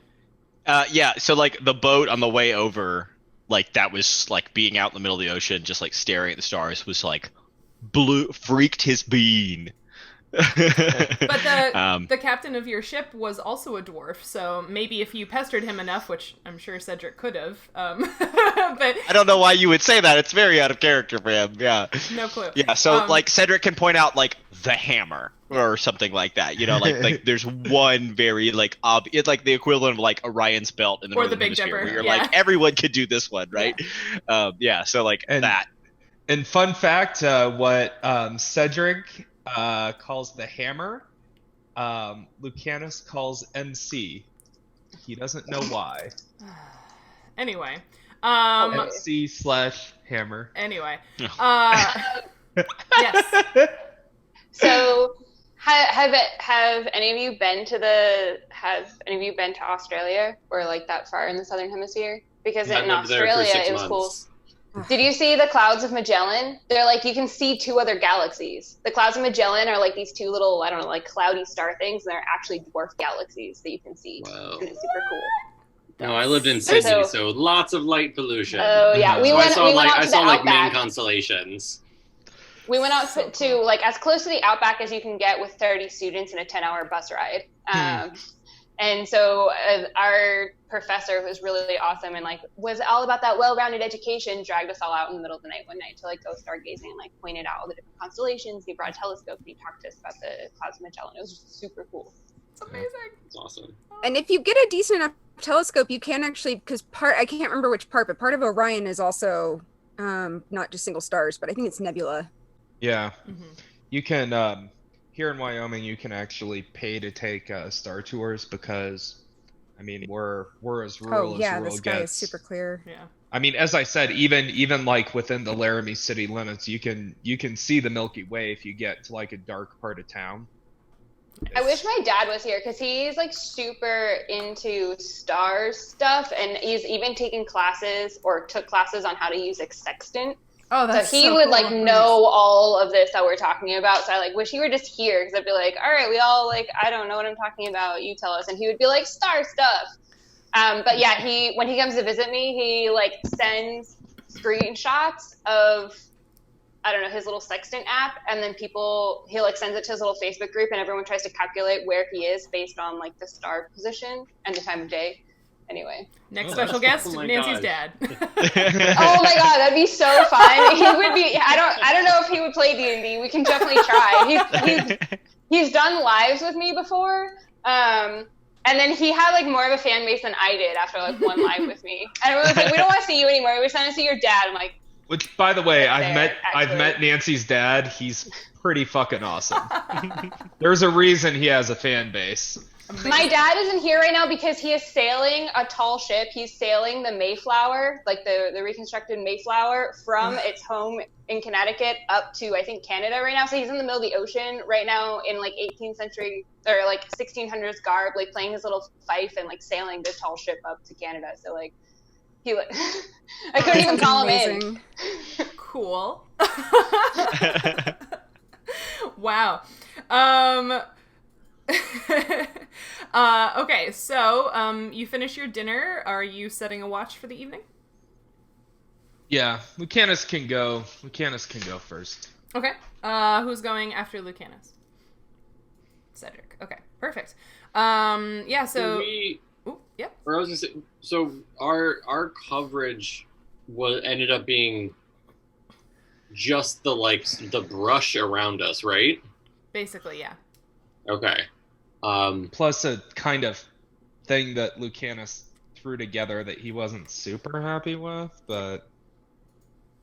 And did we know how far away we think we are from what Nautia saw? Do we know? Yeah, you stopped because you said you didn't want to get too close, so I would say that you're probably like an hour out, because like that gives you like you're pretty confident that, you know, if there's anyone there that, like, you know, you're an hour out, so it would hopefully help obscure any smoke or any light, especially because, like, well, the fire might stick out more on a dark night like this, but the smoke would be harder to see, so you're far enough away that you feel pretty confident you're not necessarily going to That be, was like, why spotted. I specifically looked for a spot where we could Right. have a little bit of obstructed view. Yeah, I was just worried about potentially, like, we're scouting for things, but those things could also be scouting for stuff like us. Right. So Yep. it's like And a if, fire is a dead giveaway. yeah. Actually, before we all go to sleep, I'd like to do one more check, just kind of look in that direction and see if I see anything. Sure. weird. You have dark vision, right? Yes. Okay. Yeah, perception. Lucanus is standing guard. Cool. No. Oh, I just forgot math. 12. Sorry. Yeah, so you can still see, again, it's dark, and you have dark vision to 60 feet, but, like, you know, these are obviously farther away than that. So you can still see these sort of amorphous dark shapes, but, like, there isn't a whole lot of detail to be made out now that it's dark. But Okay. it's not like you notice any, like, obvious movement or anything. And Lucanus, you said you're going first. So you have low light vision to 60 feet. Are you leaving the campfire going, or are you putting it out?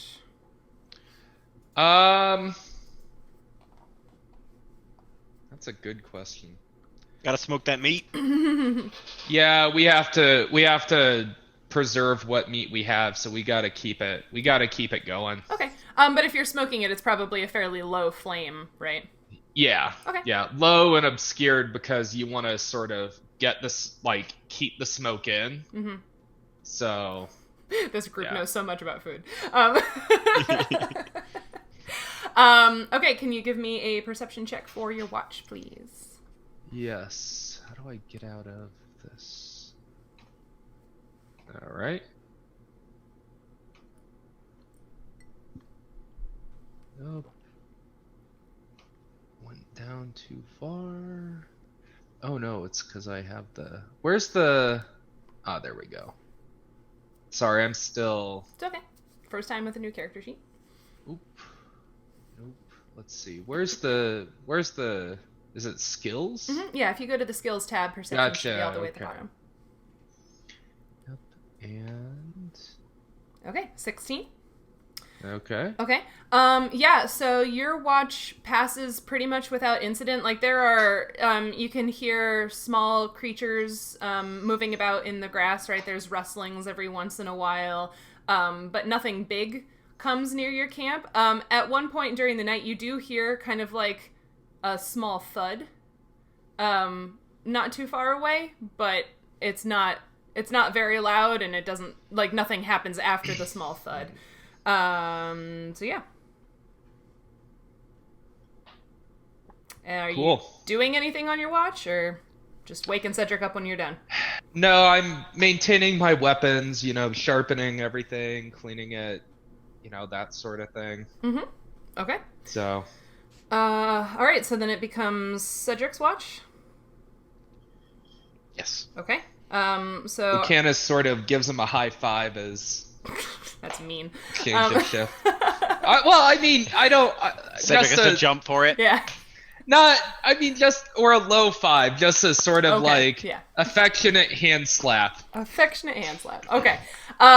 Cedric, are you doing anything during your watch? I am putting so much effort into actually succeeding on my watch. I am so terrified of fucking up again. I'm just like sitting there like white knuckled, just like looking around, just being like, I need to get my shit together. Okay. Give me a perception check. Don't forget, you have a point of inspiration. Yeah. I feel like using inspiration on your perception check for your night watch is like the least interesting way to use it. I'm just telling you that you have it, since you seem very concerned.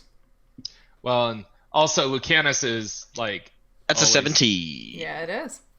17. Okay, so your watch also seems to pass without incident. Again, you hear rustling in the grass, like small animals and things, but nothing large comes around your camp, nothing strange happens. But everybody except Joe can turn off their headphones or take off their headphones for a moment.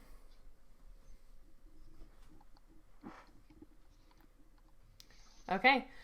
So Lucanus, you go into your trance, and you go into your trance easily enough, but you start dreaming, as sometimes happens, and at first you're just surrounded by darkness, and then suddenly it's not dark, it is bright, and there is just overwhelming noise around you, the clanging of weapons, shouting and growling and yelling, and you can't necessarily see anything distinct, but you just feel the edge of battle, the way it makes your whole body tense up, and you can feel heat and like wet or damp on you, and you're not sure if it's sweat or blood or maybe it's both, and this just sort of happens for a moment, and then all of a sudden it's gone. All right.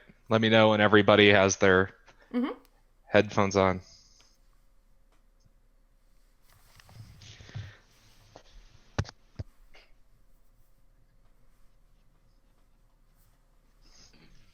Okay.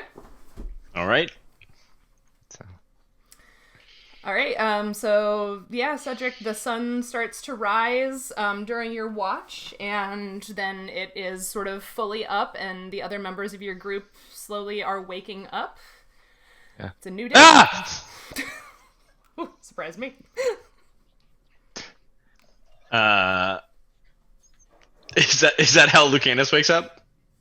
Cedric is going to give him kind of a sidelong glance, make sure he's awake. Then once he sees that he's awake, it's gonna be like, yeah, he's just sort of sitting up, confused and freaked out. That's why Lucanus wakes up. That's why everyone else wakes up too. Yeah. Yeah.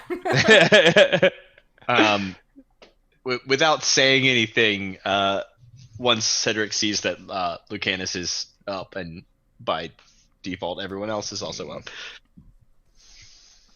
he's gonna go check his deadfall traps. Okay. So you go and check your deadfall trap, and the rock is on the ground. Ooh. I lift it up. How do you lift it up? What was that? That sounds like a trick question. He starts showering it with compliments and just uplifts. From the right side, I slowly rock it back. Okay, so you're so you're standing and you're rocking it, sort of. Yeah. Okay. So some bugs crawl out from underneath. That's all you see. Aw.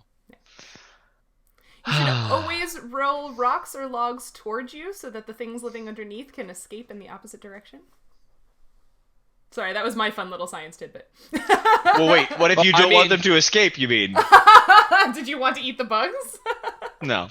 I mean, it's food. Well, you don't want something trapped under a log or a rock to come towards you, is the point. Like, if you lifted it up, like, pushed it away from yourself, like, that would be bad, because, you know, a hurt or scared... Right, a hurt or scared animal under something like that running towards you would not be a great time, so... Yeah. I mean, if it's hurt, I want it to run towards me so that I can then catch it and eat it. All you saw were some bugs, like some... Okay, fair enough. Pill bugs, All right. sow bugs, wood lice, whatever you call them. Roly-polies. Crustaceans? Porcelio or armadillos? That's a bit more than I know. I'm an ecology. They all can't roll up into a ball. Yeah. Mm-hmm. Are they invasive here like they are in North America? Y'all are nerds. That was one of the things that like blew my mind about non-insect taxonomy was Jeff telling us that like all of the terrestrial isopods that you see in North America are not native. Like What? the only native species. Yeah. So like every like roly-poly, sow bug, smoker, whatever you call them. They come like, from Europe? Smoker. Never heard that Yeah. before. Yeah, so like the only ones we have native here are like cave-dwelling ones that you Uh-huh. would encounter regularly, and then the ones that are like semi-marine, I think. Yep. The dock roaches kind of thing. Did not know that. Yep. Earthworms also. Well, don't we have some native earthworms, but like the ones that most people think about are invasive? Oh yeah, like our native earthworms are actually really interesting. Like we have one that gets up to like 5 feet long, just in like some random valley in Oregon. Or in Ecuador. Yeah, Ecuador. Giant earthworms. But yeah, so there's nothing, I mean, unless you want to try to catch and eat the bugs that are under the rock, it doesn't appear, it appears as though it might have been a false trap trip, which happens all the time for those of us who have done small mammal trapping before. Super frustrating. Yeah. So you did not catch anything super edible. One more failure for Cedric. Sorry, poor bud. baby. Poor Cedric. Oh. We do have some smoked meat though You for do. breakfast. Goes a long way to salving my broken heart. I mean, smoked meat is something that'll salve anybody's broken heart. So I think we pack up camp. Okay. Yep. Yep. And head towards the mysterious dark blob things. Okay. How are you heading towards them? Very carefully. Okay. With our legs. What? With your legs. Legs. I meant like, are you stealthing or are you just like hi-ho, Lucanus has a segue. No, we're stealthing. Okay. Give me the whole team just has a V formation segue. Oh, give me stealth checks then, please. Yeah, at this point, I feel like we would purposely all be trying to like be stealthy and be watching out where we're going, simply because we still don't know what those shapes are, like whether they're even living or not. Like we have no idea yet. Totally. Then in that case, yeah, stealth checks and then also perception. Okay, I got an 18 15 on on stealth. Nice. What was that, Nautia? 15. 15? I got a 20 on stealth. Nice. Super stealthy. I got 18 on stealth, 19 on perception. That perception check for me was 25. Wow. I got a nat 20 stealth and a dirty 20 perception. Woo! Woo! Whoa! Wow. That deer really pepped everybody up. Wow. Yeah, so you all feel like you are moving like the breeze through the grass. So you feel like you are pretty undetectable. And as you move closer, they're backlit because you are facing east, and I did not change the direction that the sun rises because I'm not about making this super complicated, right? So they are backlit as you're walking to the east. But you start to recognize tents. And these tents look not dissimilar to the Far Run clan's tents. So they're, made of similar materials and structured similarly. But yeah, so you see tents. Let me... Far Run. The Far Run clan camp was where you were with Barika. Gotcha. Yeah. Oh, some more gnolls. You could surmise that. Or just no tents. Yeah.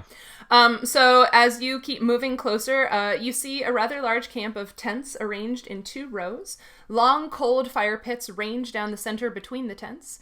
There are a few puddles of leftover rain on the roofs of the tents. None of them seem to be secured or maintained in any way. And the entire camp, as far as you can tell, is still and silent. And these rows of tents, there's one kind of south and one kind of north. So like as you're approaching from the east, you're like approaching down the, the line of the center, as it were.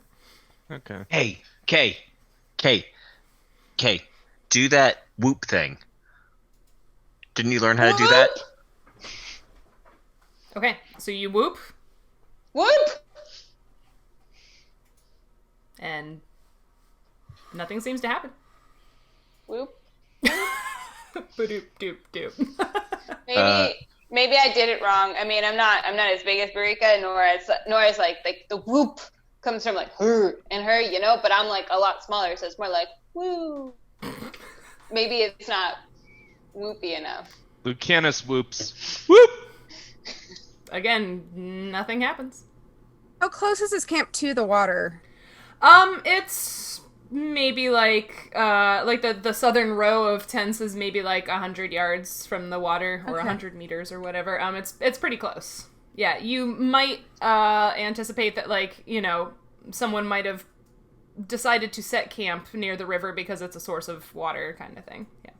Because again, there aren't a whole lot of sources of water out in these grasslands, or at least not that you've seen so far. Well, you guys want to check it out or head around? Yeah. It looks abandoned to me. Yeah, You big people should go first. I mean, we could always look for food or weapons or move on. I mean, it doesn't look like there's really anybody here. We should check it out in case there's somebody hurt or something.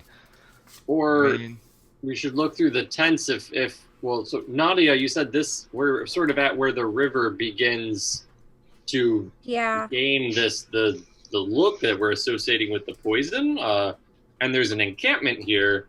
There may be information in somewhere that we could salvage in some of these tents. Yeah. If people were here when this happened, who knows what could be reported or left behind. Well, and I'm also with Fletcher, just looking at it from a risk management perspective.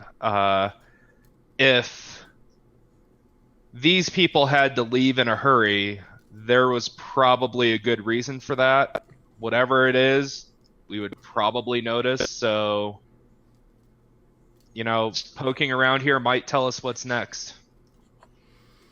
Okay, sorry, Peter, were you going to say something? I was just gonna say I'm gonna pull out my warhammer and I'm gonna start walking into the tent. Like I'm basically gonna be pushing aside what I assume are the curtains in the doorways with my warhammer looking in. So you're going into a tent. Are you picking any tent in particular? Just the first one you come to? Yes, the first one I come to. Okay, yeah. Lucanus is sort of pacing and trying to stay, if anybody gets into trouble, he's staying within a radius where he's gonna be able to do the bodyguard thing. He's on high alert. Are you looking around the camp looking for stuff, or are you mostly just sort of keeping an eye on your friends? I am I'm standing guard. Okay. So I'm trusting everybody to do the looting for me in this case, because this is a situation that kind of puts me on high alert. You know, an abandoned camp. The gnolls aren't weak, so if this is really a gnoll camp, whatever went through here is probably, high trouble. So yeah. Okay. So Lucanus is standing watch. Cedric went into the first tent he saw. We'll say you went into the first one on the right-hand row, so the southern row closer to the river. Kay, Fletcher, Nautia, what you doing? Can I do sort of a low pass over the tents, and then kind of, if I don't see anything of note, I'll want to keep looking out toward the river? Okay, yeah, so you want to do basically just circle the camp and look? Yeah. Okay, yeah, give me a perception check as you fly around. Is this map up on a Roll20? No. No. Okay. Aha. 13 or 23, sorry. Oh gosh, 1323. Okay, yeah, so you don't find much to remark upon around this camp. There are the tents, fire pits, some piles of firewood, a few broken weapons or tools, some odds and ends and junk, stuff you find scattered around a camp. But you also notice something odd between two of the tents, and you sort of hover down quite a bit lower to get a good look at it, and you realize it's a tangle of bones. It appears to be the remains of maybe a few skeletons, sort of, maybe they had been sort of the bodies had been stacked next to or on top of one another, and the bones seem to be picked mostly clean of flesh. Hey, if anybody sees a morning star, would you grab it for me? Go ahead. Can Kay see Nautia kind of hover a little bit closer to that and also decide to go look at it? Sure. Is it human bones? Or humanoid are they bones? Recognizable? They give me you can do a heal check or a knowledge nature check. Great. I think I have 0 on both of those. Heal check? It sounds like it's already too late for that. Unless we want to use that obsidian. Well, come on, D20. You care so much that's about a me. 23 on knowledge nature. Okay. Perfect. I got a 5. Okay. So yeah, Nautia, the closer you look at them, those teeth, and sort of the elongated snout are unmistakable. Yeah, these are humanoid skeletons. They look like gnoll skeletons. Yeah. Yeah. Fletcher, were you doing anything? Yeah, I think, probably walking sort of down. How long are the rows of the tents? There's 2 rows, and each is how long? Yeah, each. So there's about 5 tents in each row, and they're sort of set mostly sort of in pairs. There's maybe 5 or 10 feet between each tent, so probably 70, 80 feet long kind of thing. Lucanus peeks his head in the tent and kind of looks for... Which tent would you like to look into? Well, can I finish yeah, totally. What Fletcher would be doing? Yep. So I'd probably walk at least, a little bit into the rows, seeing that it sounds like they're, quite a bit long. And just given what happened with the other Gnoll encampment, I'm going to cast Detect Magic. And kind of be walking past the tents and, turning with this, it's a 60-foot long cone, so that I can go kind of look through the tents magically while everyone is looking through them physically. And especially trying to pay attention if I detect, if I come across anything else that feels necromantic that could potentially be related to, what had just happened. Yeah. Okay. So, what does it give you first? First, it's presence, absence of magical auras. Okay. Anywhere I detect, and then the the number of different magical auras and the power of the most potent auras. So it's just presence absence, like whether I detect anything at first. Okay. So among all of the tents, you notice 3 different auras. They're not all like in the same place, but you do notice 3 auras. Yeah.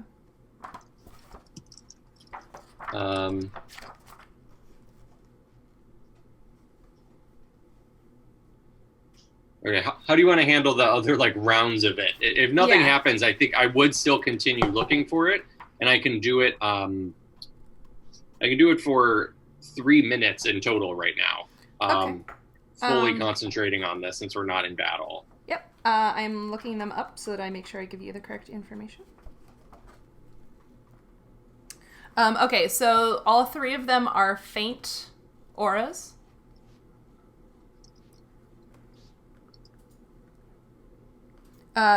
Two of them are... yes, that's correct. 2 of them are conjuration, and 1 of them is transmutation. Okay.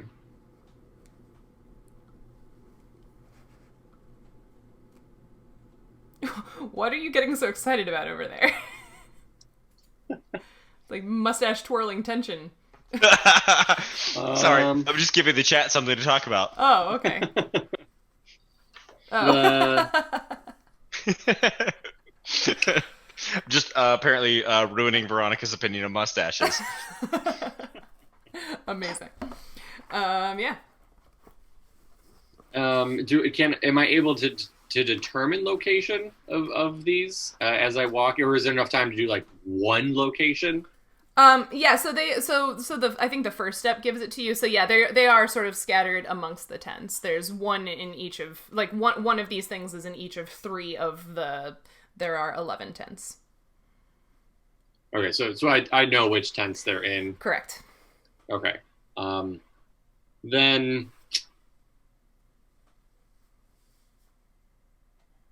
well, they'd all be in my line of sight, but given that, I mean, it's only 3 minutes long, I'll probably just go to just the nearest one, and that's probably what I have time to find and do the spellcraft check to determine more about it, and that's where I actually have to do a DC roll. Oh, that's the one where it gives you the schools, right? That's the school. I gave it to you for free. Oh well. Oh, okay. Okay. That's fine. Well, then that's all 3 then. Yeah. Okay. Yeah. So that's what I'm doing, going up and down the tents. Cool.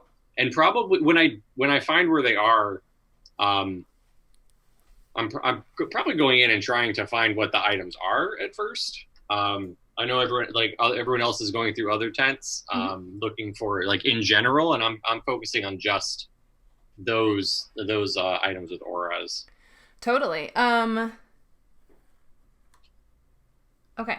So you are going into a tent to look for an item? Yeah. Okay. So you go into the closest tent that has an item in it. And as your eyes adjust to the interior, so you're actually looking into a tent. Sorry, Cedric, I didn't actually let you look. So as your eyes adjust to the interior, can you give me a perception check to see what you see inside your tent? And then I'll come back to Fletcher. Just trying to figure out. Yes. On the character sheet, that's an 11. Okay. Yeah. So you see the inside of this tent might have been occupied by 2, maybe 3 people. There's bedroll, jumble of sort of like cloths, might be partially clothing or blankets, just sort of various domestic sundries, nothing especially interesting in there. Fletcher, can you also give me a perception check for your tent that you're looking into?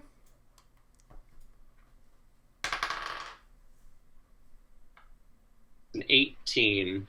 An 18. Okay, yeah. So as you step inside, again, like bedroll, blankets, various sundries, but as you are sort of ducking your head in and starting to look around, I'm gonna bet a 20 hits your flat-footed armor class. He's a wizard. Of course he does. I was muted, but I made like the loudest snort. Oh, I mean, he has a Darkwood shield. Oh, I missed everything He's because my also- internet was screwing up. Oh I'm no! so sorry. He has a Darkwood shield, but I don't think Fletcher's actually proficient with shields. I mean, it's What's all your just flat-footed kind of- armor It was class? given to me. It was just given to me. Right, So but I you're not have it, you're not but wielding it because No. yeah. No. But yeah, oh sorry, what I said was I bet a 20 hits your flat-footed armor class. Oh yeah.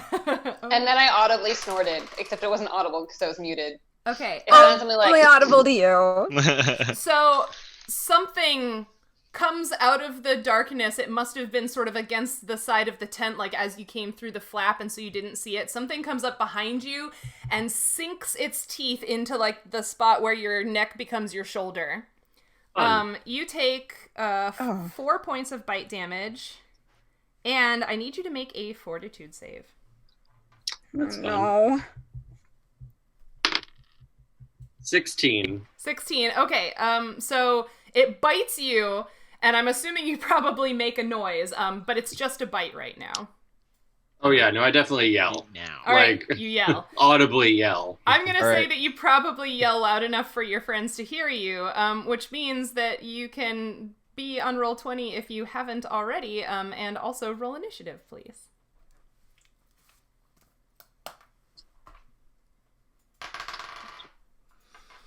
Man, going into this, I was like, there's no way we're gonna get into combat again tonight. Why would you think that? yeah, bad. You cursed us just by thinking about it.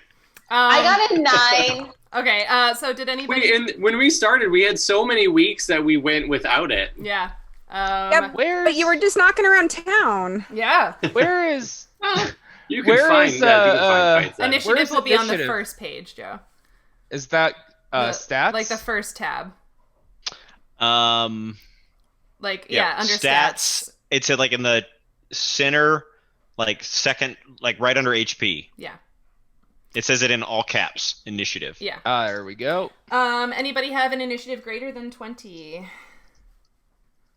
think I just rolled. So for initiative in roll 20, What? I got an error for that. Yeah, I Oh, did too. Okay, then Yeah. then just roll a d20 and we'll add it. That's weird. Okay. We know that your initiative is +2, so that's fine. Okay, that's a 15. All right, so 15. So did anybody get greater than 20? No? Okay, 15 to 20. 17. 17. Who has, what's your dex modifier, each of you? 1. 1. 0. 0. Okay, so Cedric was 17, and then Nautia was 17. Lucanus, you have a 15. Anybody else 15 to 20? No? Okay. 10 to 15.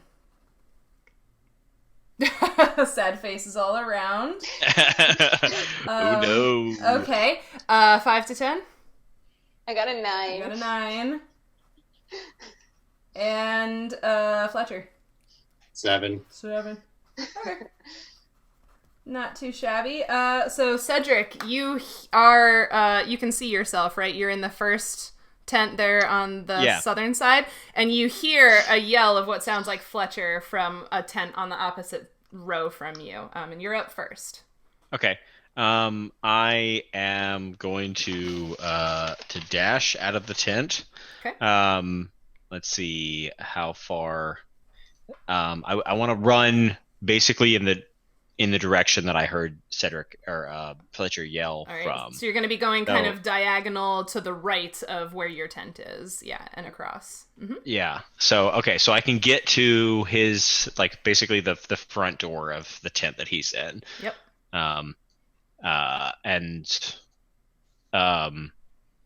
Can I? So my. Oh, whoa. Hold up. Oh, whoa.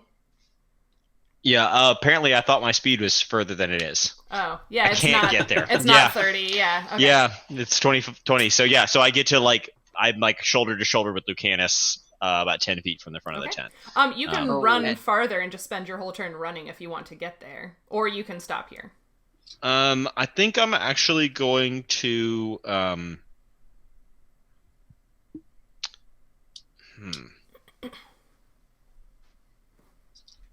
Yeah, no, yeah, I'm gonna do that. I'm gonna dash into the tent. Okay. So you dash into the tent. And we will get to what you see in a moment. Okay. Nautia. I can just run past or fly, basically from where I was between the two middle tents and back over to that tent. Yep. And It's nice to have a fly speed. How? Like he's in the tent. Like I can't see him from the outside, in right? the tent. Yeah. So you heard the sound, the yell, but you don't immediately see them. Yeah. Okay. Then I guess I'll man. I'll pull open the flap kind of just Okay. like I don't necessarily want to get in the mix. Okay. So are you doing anything or are you just looking? I mean it'll depend on what I can see. Okay. So yeah, so you pull open the flap and now I have to change layers to make the thing appear. Oh god, there it is. So you pull open the flap and Ew. inside, yeah, you can see this sort of like lanky humanoid creature with kind of purpley gray skin and really, really sharp, like to a point teeth and a big long like snake kind of tongue fallen out of its mouth, and it's got its hands it just reared back from grabbing Fletcher and biting him on the shoulder. That okay, is so what you see. he still has hands on Fletcher. Well, not to the point where Fletcher's grappled, but yes, for flavor, he's like. "Ah." Okay, I was then the flavor. yeah, I Wow. What flavor is Fletcher? think I would like to try to pull Fletcher out of the tent if I can. That is the action I would like to take. How much movement did you use already? Or you want to I've do got, that for like, your 5 action? feet left. Okay. Yeah. Yeah, you can do that for your action.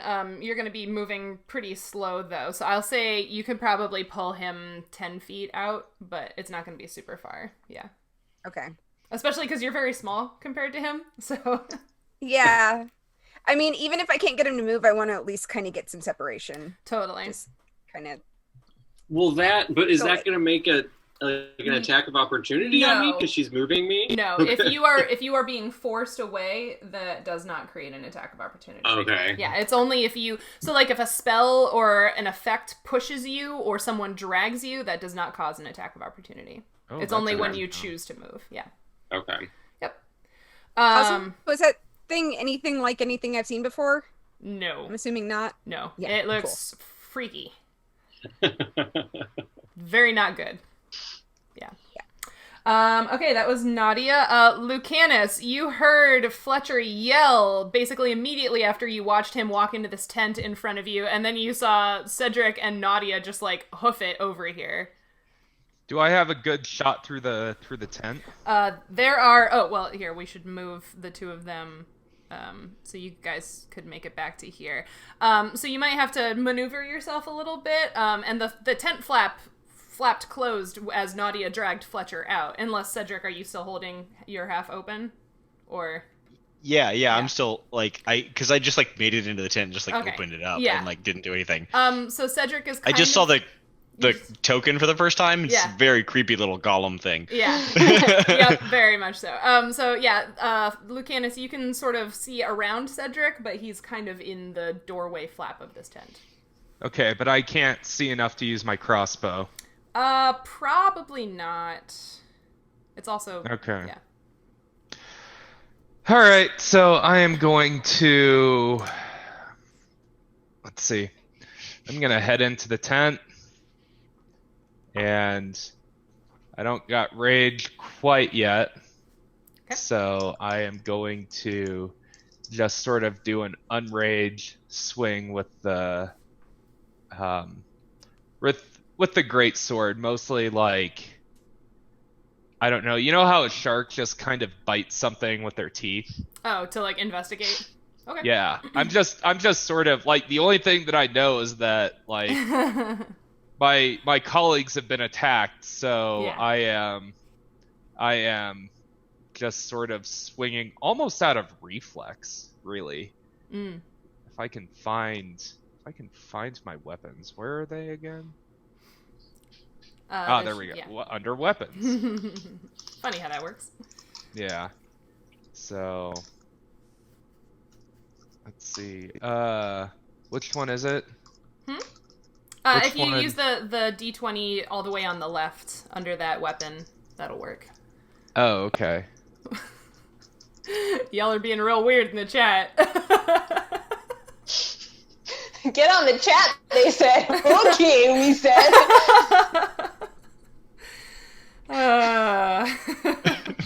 Yeah. Okay. Oh, So that's a 13, and then I don't attack without rage, and then that's +2, so 15. No, I'm not sure why you. No, that 13 was from earlier. It says you attacked with a greatsword, you hit with a 7, and you would have done 8 damage, except 7 does not hit its armor class. So, that's how you read that roll. Oh, okay. See how it says Lucanus attacks with a greatsword, and then it says hitting AC 7, but this thing's AC is higher than 7. Yeah. I see. Okay. Yep. I thought that its AC was 7. No, it's okay. So, no, I don't have the stats for all these creatures in here. So, yeah, you run up and sort of, excuse me, around Cedric to get into the doorway flap of this tent, and, like, as you're seeing the thing kind of, like, go to swing with your sword, but it is, like I said, it's very lithe and lanky, and it just sort of, like, and, like, moves out of the way, because, like, you came pounding up, so it had plenty of time to prep for you to swing at it.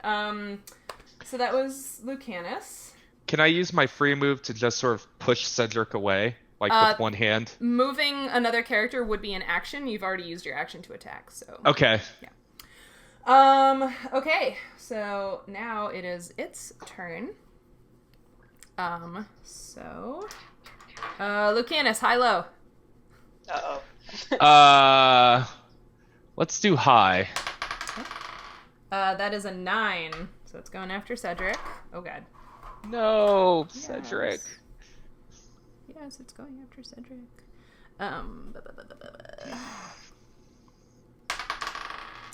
That's an 11. Nope. I laugh at your attack. That's an 8. Nope. And that is an 18. Shit. Wow, 3 attacks. 3? For a full round attack, yeah. A bite and 2 claws. So it tries to bite you and you duck. It swings its first claw at you and you scoot to the side, but you scoot kind of right into where the second claw is reaching out and smacking you. Where you get 3 points of claw damage, and I need you to make a fortitude save. 17. Okay, nothing else happens. That was that, and then...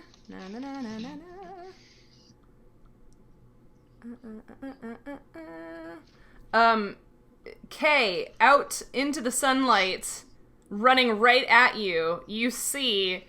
Oh, fuck. a long, lanky creature with super sharp teeth and a crazy-looking tongue sticking out of its mouth and this purple-gray skin, and it just runs right up to you. I swing at it with the sickle in my hand. Well, it is your turn. And scream. Yeah. I do both. I scream first, and then I'm like, ha! Okay, it is your turn. Yeah. So I guess, well, that changed plans slightly. All right, cool. I was prepared to do something else. What? How do I have the same piece of the sheet up twice? Hold on, sorry. Excuse me. That's okay. Sorry, I forgot, also, while you're looking, whoops, crap. Nautia and Fletcher, another one of these creatures runs from the tent immediately opposite of the one where you discovered the first creature, and it runs right up to you guys. Okay. No. No? No. No. thank you. that doesn't happen. That was probably veto. Fletcher too. I feel like Fletcher's like got pulled out of the tent and turns around, then sees another one. And he's just like, no. You've never done that, like when you've never done that when an instructor hands you a final, like thank you. that felt very much like the meme, the newest meme out of that interview that everybody probably knows what I'm talking about. Looking at the paper and yeah. Yeah. All right, Kay. So yeah, this thing ran right up to you. What are you doing? Yeah, so I'm gonna like scream and then slash it with the Do that. sickle. Actually, no. I think I'm gonna +1. I'm gonna shank it with the dagger Yeah. because maybe I can crit. I don't know. Shank it with your dagger. There was absolutely no shanking that happened. No. I got a 5. Oh, nope. So you sort of like, it runs right up to you, and you were looking at the skeleton, so you're kind of like, like juggling, yeah, like juggling Can I, your like- dagger. Can I like run away? You can. It All right, will. I'm gonna run the fuck away. So yeah, I turn around and I see that another one of these like monster things has come out at Fletcher, and I'm like, and then wait, but if I run away, it can attack me, right? Oh shit. I'm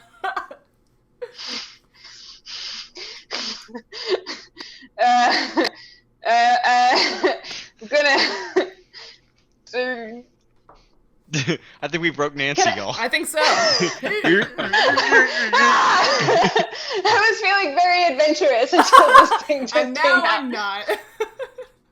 Yeah, and I was like, I'm gonna light my lantern, but I gave it to Fletcher. Yeah. No. He has it. Fair enough. If I wouldn't feel very much like adventuring if one of these came up to me either. But, you know. Kay's just gonna take a step back, I think. One step back. Okay. You can do that without provoking an attack of opportunity, so that's fine. And yeah, she's gonna just like point her pointy thing at it, like Okay. A pointy thing at it. Fletcher, it looks like you might have already stepped back away from this thing, is that right? Or no, did I just No, I just turned. Oh, okay, yeah. Because she pulled me out and Yeah. yeah. Well, it's up in your face, a different one. Okay. Well, I do a single step, Mhm. not single step away from it a bit, and just having just been bitten by another one and surprised when I was very excited about trying to find some more magical things. I think I immediately just hold up my hand and try to cast a scorching ray at it. Ooh. All right, do that. More stab. Oh, thanks, Redeemed. Who would you like to give a boost to? Oh, was that supposed to be to Kay? I'm not sure. Let me know who you wanted to give the boost to. Kay, yeah. Oh, okay, yeah. Thank you. I'm the favorite. Not with my favorites, but I'm clearly the favorite. Thank you, Xander. Okay, yeah, thanks for the bits. So, Kay, that means that you'll get to roll with advantage sometime during this combat, which I will explain to you. Okay, so Fletcher, you're doing Scorching Ray on this thing. I take a step back and raise my hand to try to cast a Scorching Ray. Then, like, in reaction to this thing starting to run out, it is a ranged touch attack. Okay.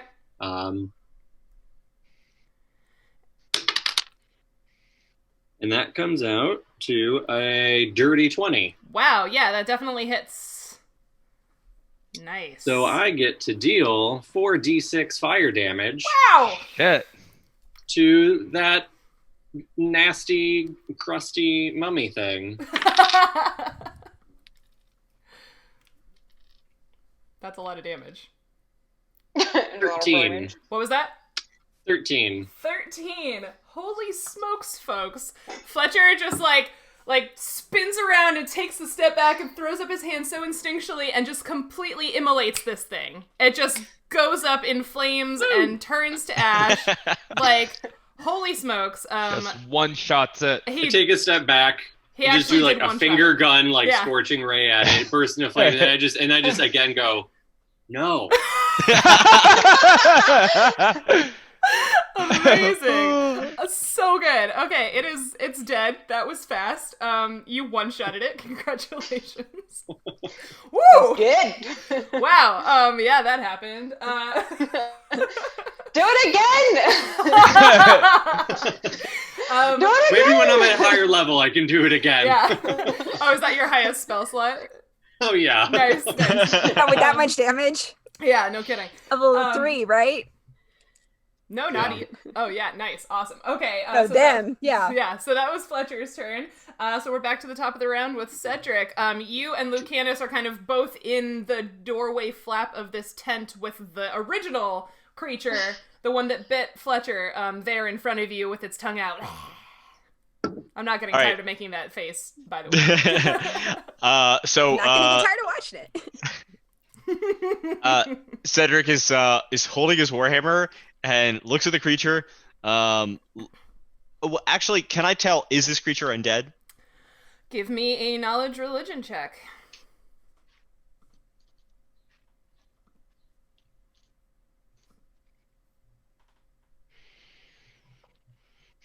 Qui-Gon Bowers, there are currently, one just got destroyed, so there are currently 2 enemies.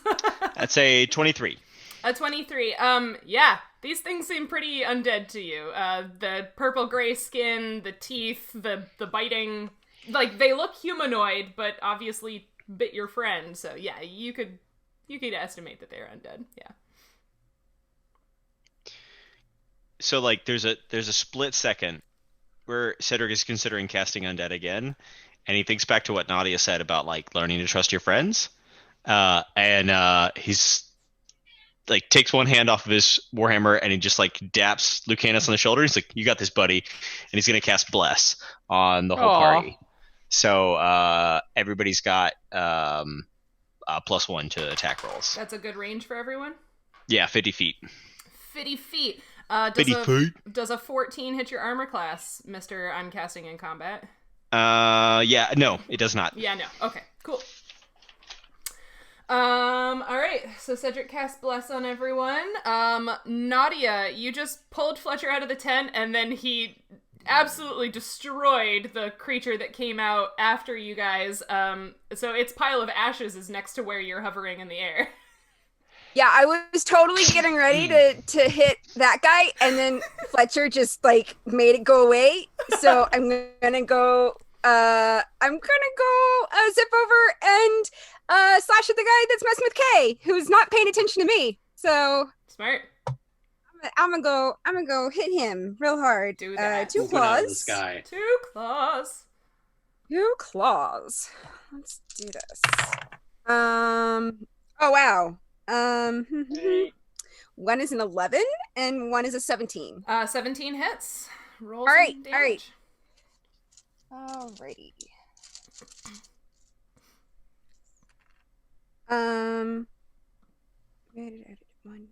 Oh, wait. Wait.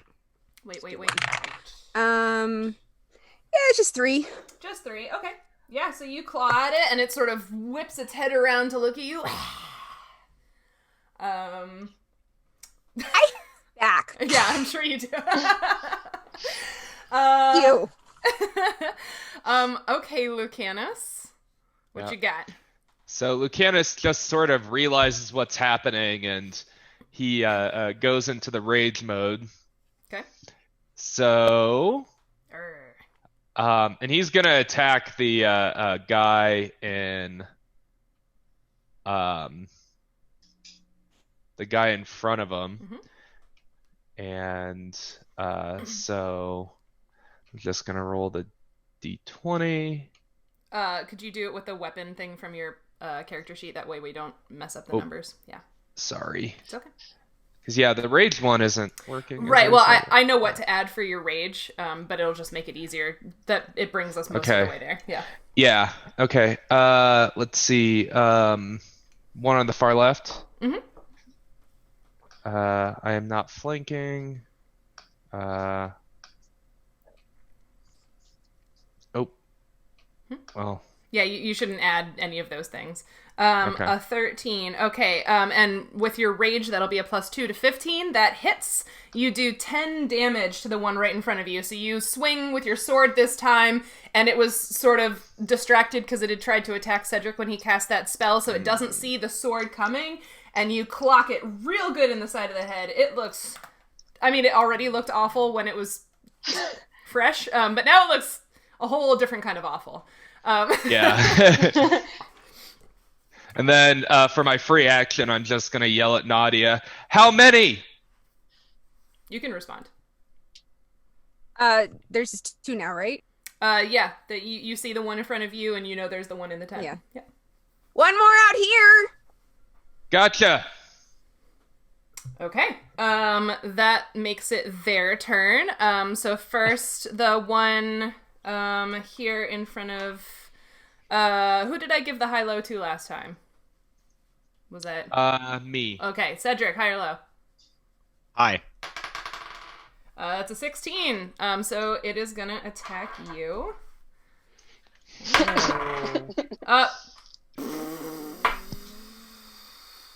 That face. Oh, Boom! finally. Rolling to confirm. Confirmed.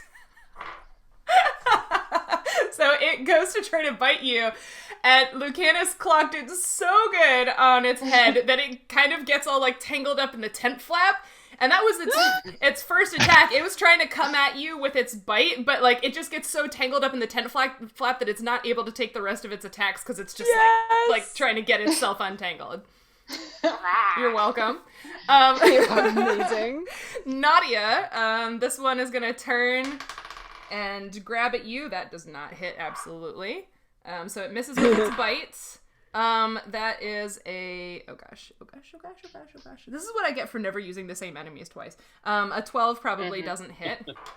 Nope. And with its second claw, that's an 18. That does hit. That does hit. Okay, so that'll be... that will be 2 points of damage. With its claws, it strikes out and sort of catches, like part of your foot, where you're hovering there in the air. And I need you to make a fortitude save. Okay. That's just roll plus that bonus. Oh, 11. 11. Okay, so... Oh, no. No. So luckily for you, you're not very high in the air, because it hits you with its claw, and even though it's just a little pinprick with its claw in your foot, all of a sudden your whole body seizes up, including your wings. Oh God! And you hit the ground, and you all right. will be paralyzed. For 3 rounds. Oh. Do you want to keep track of that, or shall I? Yeah, I'll keep that. Okay. So yeah, you will be paralyzed for 3 rounds. That was fun. Certain definitions of fun. Okay, that was their turn. Kay. So yeah, you took a step back from this thing after sort of fumbling to get your dagger out, and then you saw Nautia come up behind it and claw at it, and then immediately just like seize up and hit the ground in front of you. I'm assuming she's paralyzed, that if I take a step forward, I would not be flanking it. Yeah, she's not threatening it right now. Yeah. Well, it is time to run the fuck away. Sorry, Nautia. On the side of the tent, it's like taking up that little bit of a square. If I like squeeze past that, do I incur an attack of opportunity? Which way you're trying to go south past it?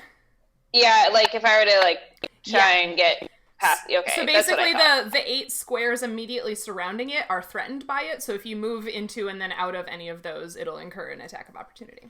Okay, perfect. I'm now going to plan Go north? slightly better. Go Ish. north. Let's see. So you just you see Nautia go down and you just literally do a 180 and run the other direction. I mean, like, I don't want to get paralyzed. no, now I feel bad. I feel ugh. Well, I had a plan, okay? All right, well, Kay is still going to take a couple steps back. Hold on. Let me zoom the map out. Oh, I can take many more steps back. Yeah, there are lots of steps. A healthy sense of self-preservation is not necessarily a bad instinct. Totally. It's very roguey, by the way. Well, I am a rogue. All right, perfect. Roguish. Yes. I'm just going to, like, make as much distance between us as possible. Okay. And just run as far as I can. And then pull out the shooty shoot thing and shoot it. Okay. The shooty So shoot. she's sort of like doing the John Woo dive back. Yeah. It's like, I had to put the dagger away and now have to, like, get my bow out in the quiver while I'm trying to, like, run backwards and presumably not trip. Whoop. So now you have so many options of things to shoot out of your bow. What are you shooting it with? The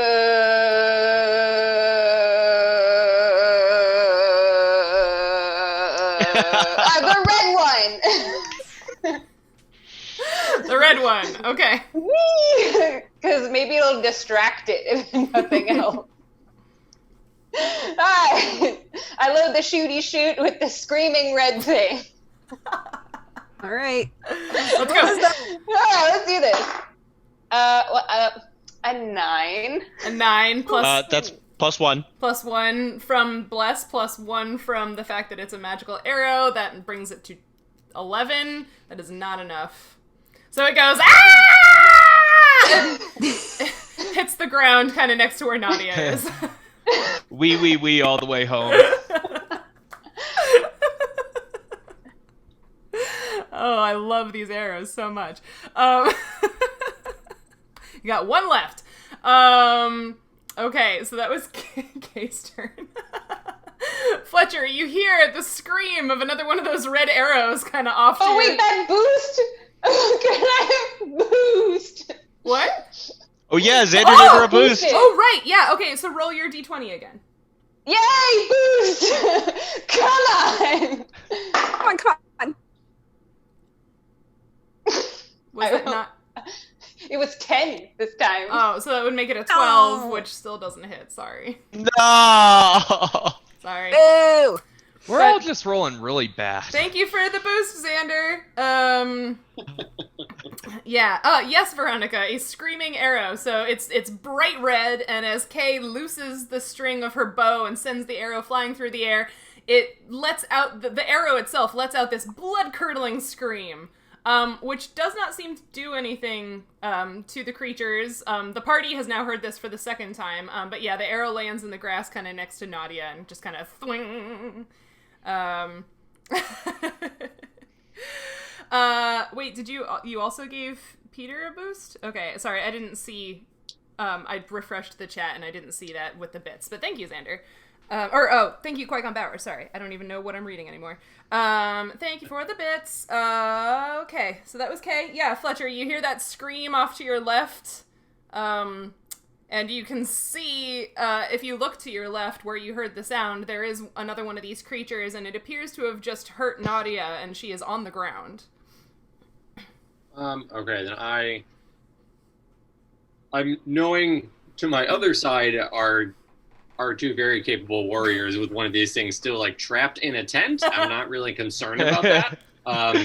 So I move over closer towards Nautia, seeing that she's in trouble and the sound of the arrow definitely got my attention.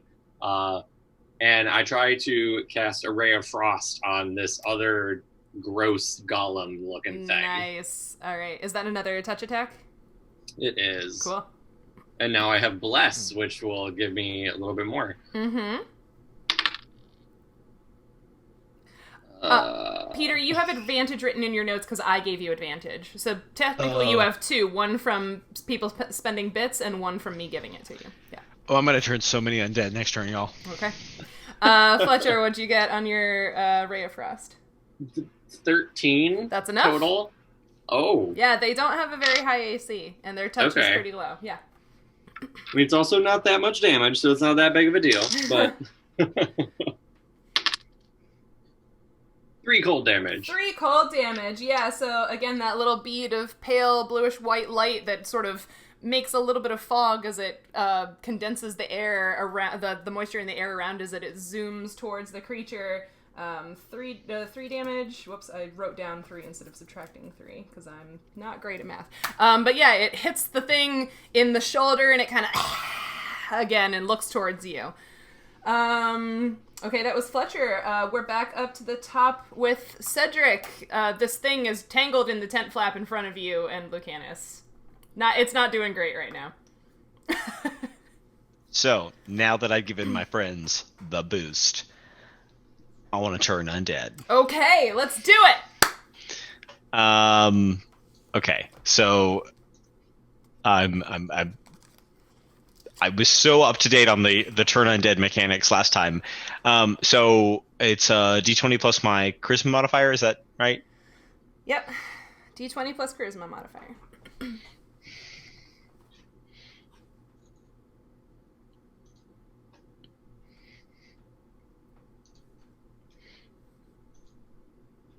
It's a 12. That will let you turn undead with the most powerful undead you can turn have a maximum hit dice of your level, which would be 3 hit dice. Okay. Next, you roll on. Wait. Yep. Roll 2d6 plus your cleric level plus your charisma modifier for turning damage. Okay. 2d6 plus 3 plus my charisma, so plus cleric level plus charisma modifier. Correct. Okay, so This is so exciting. it's an 11 only. An 11. Okay. So that is how many hit dice of undead you can turn. Turned undead flee from you by the best and fastest means available to them. They flee for 1 minute, which is 10 rounds. Jeez. If they cannot flee, they cower, giving any attack rolls against them a +2 bonus. If you approach within 10 feet of them, however, they overcome being turned and act normally. You can stand within 10 feet without breaking the turning effect. You just can't approach them. You can attack them with ranged attacks from at least 10 feet away, and others can attack them in any fashion. If you have twice as many levels or more as the undead have hit dice, you destroy any that you would normally turn. That is not the case, but you can make some of them run away. And so it was 11? Yes. Okay, so they will do that on their turn. Nice! He did the thing, guys! He turned undead! Thank you. Yay! Yay! Yay! You're a real cleric now. I'm a real cleric. I don't know, still not as cool as Fletcher literally lighting that thing on fire in 1 hit. No. And that's still not as cool as Fletcher, like, killing that guy with his staff. stick. Like, Yeah. finishing that combat with the ambrosia beetles. Like, that was the best combat move we've had That so was far. so So perfect. clutch. That was a natural 20, right? Yeah. Just a... Yeah. Natural 20 against an enemy with 1 hit point left. Nice. Yeah, so for Nancy asked the question, but it's good to let everybody know. So the thing at the bottom of the Twitch screen where you can basically earn points for watching our stream, you can use those points to purchase things, as it were. And so, like, if you click on the Give Me a Boost, there are some options, and I made some custom options for you to spend viewer points on. So you can, in fact, give the players advantage and stuff with those boosts. Can I give myself boosts? Sure. I don't know if that's fair, because basically you earn the points just by watching for a certain amount of time. So, like, if you're in the chat watching, I don't know if that's fair. Non-player audience, you can tell us whether or not you think that's fair. All right, so Cedric, you have started the process of turning some undead. Nautia, you're paralyzed. So that's good. That's what I'm doing. Yep. Lucanus, there's still this thing in front of you. All right. Tangled up in the tent flap. The thing's tangled up in the tent flap, and Cedric just cast something. So, you know, I have a I fought alongside Cedric for a while, and I have pretty good faith in his combat abilities. So I just pat him on the shoulder and I'm like, "You got this, buddy. You got this." And can I turn? Why isn't it letting me turn? Anyways, I'm gonna head over here. Okay. And attack this guy or gal. I don't know how they identify. I'm gonna assume that a 21 hits your armor class. Yeah, but it's not its turn. It got an attack of opportunity because you left. And it untangled itself. So you take 2 points of bite damage. And Okay. I need you to make a fortitude save.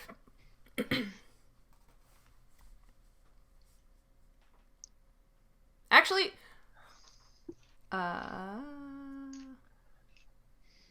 yeah, okay. Okay, so stats, fortitude,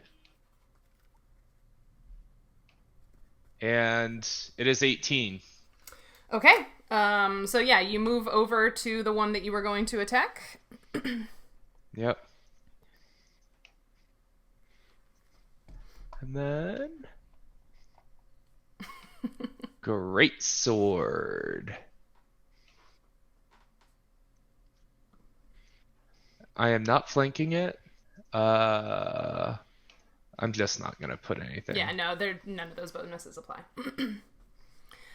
Okay, a 12 does not hit its armor class, but you did run up to it, and it's again. Well, even with all the Oh rage wait, bonuses? with a rage that's +2. Oh yeah, no, that just hits. If it meets, it hits. So you do 10 damage on blue. Okay, yeah, sorry, I totally forgot about the math part. Yeah, so you run right up, and Nautia, you're sort of laying on the ground in an awkward angle, but like you kind of see Lucanus run up on the one that just clawed you, and he hacks it right in the middle, and it falls to the ground. So you have also destroyed that one.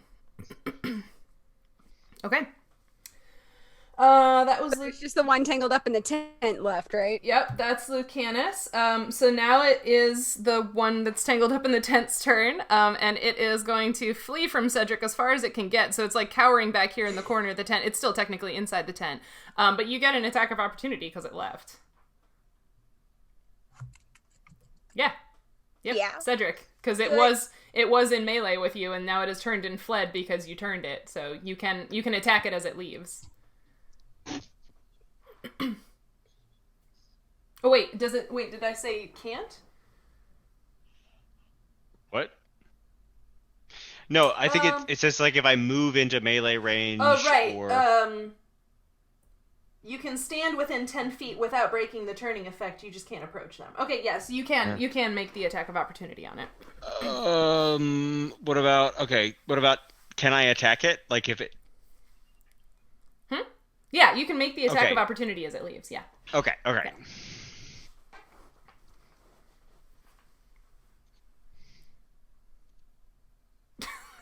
Oh my god, there's so many things to click to roll. I know, right?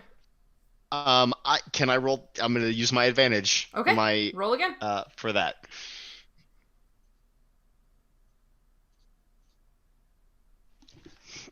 I rolled the same thing. Wow, that's the advantage you got from the Twitch viewers? Yeah. Okay, so you still have one more advantage for later. But you did not hit it as it fled from you, but it did flee from you. So that's a thing that happened. Okay, you are all the way back here, but you did see Lucanus come up and destroy the one that you had shot at that's there in front of Nautia. What would you like to do now? That one that's kind of half in the tent, is it still in the tent? It's still in the tent. Yeah, it's in that corner. Sorry, I know it looks like it's out, but yeah. Yeah, so I wouldn't know that that's there. Right. You would not. So I'm thinking battle's over. Just gonna good job, Lucanus. I don't actually know if I can make it, but I'm gonna walk that far. All right, so here's a dumb question. If that thing's cowering in the corner of the tent, it would be pushing at the back of the tent, right? Yeah, I guess it would. If you want to make a perception check to see if you see it, okay, you can. Oh, I wouldn't have noticed that. No, okay. Okay. That's fine. That is a good question, though. Yeah. Yeah, The thing maybe she was very Lucanus focused would have on is noticed. very dead. That's it. Yeah, yep. Yeah, I was like, well, Nautia is paralyzed, but that thing is dead, and well, I only saw that one, so here we are. So I think battle's over. Okay. Awesome. Fletcher, it's your turn. Yeah, you don't currently see any of these creatures out in the open space around you. Well, except for the dead one on the ground. The re-dead one on the ground.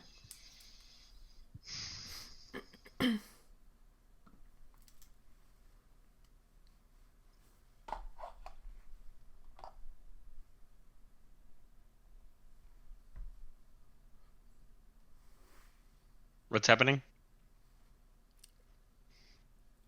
It's Fletcher's turn. I'm not sure Oh. if you were... Sorry, I wasn't sure if you were looking something up. But yeah, you don't currently see any of these creatures out in the open, except for the re-dead one that's on the ground. Well, I do know there's one in the tent because it attacked me. Right, yes. So I guess...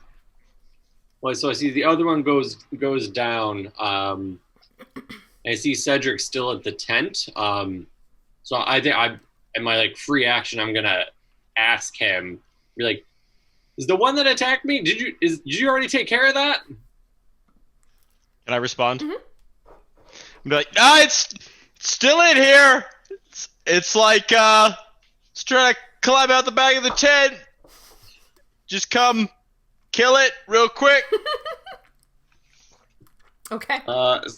So with that, I go stand next to Cedric now in the doorway of the flaps of the tent. Mm-hmm. And I lift the half of it on my side and try to do another ray of frost on this one. Nice. Do it. You're gonna 22.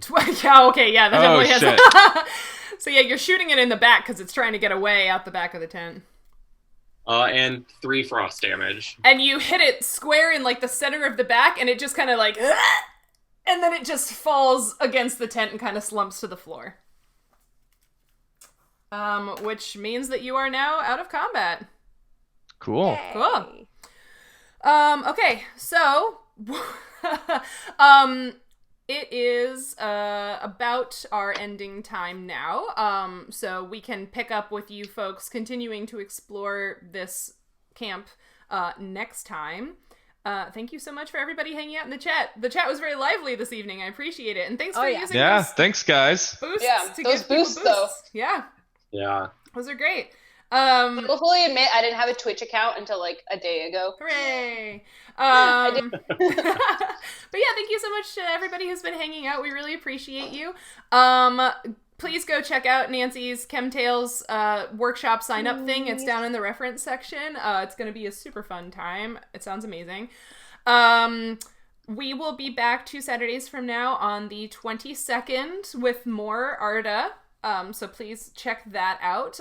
In the intervening Sunday, so like not tomorrow, but the next Sunday, we'll have another episode of Burn. And next Saturday, I'm actually going to be playing in a one-shot. It won't be live broadcast, but it will be recorded and released as a podcast eventually. I'm going to be playing in a one-shot of a fairly new, like, indie TTRPG, with a bunch of other podcast TTRPG friends. So that'll be going up on the Beholder to No One D&D Talk podcast. I love the name so much. And Nikki's really cool. That's the host of that show, Beholder to No One. And Nikki's actually going to be a special guest on Arda eventually. So go check that out once it's done. I'm super excited. I built a character that's basically an earthbender. I'm super excited to play this character. So yeah, we've got lots of things coming up on this channel. Oh yeah, also next Saturday, Emily will be playing more of something, probably still The Last of Us Part 2. We'll see. Lots of zombies. It was very scary. I checked out some of it last time. And I might stream more sorting of bugs for my PhD because, you know, side hustle. Anybody else have last thoughts? No? No. Thanks, Okay. thanks everyone to being here. Well, yeah. As Thanks, always, everybody. wear a goddamn mask. Thank That you. too, yeah. Thank you Yeah. so much, honest. everyone. Yeah, be safe, take care of one another, and we will see you soon. Bye. Bye.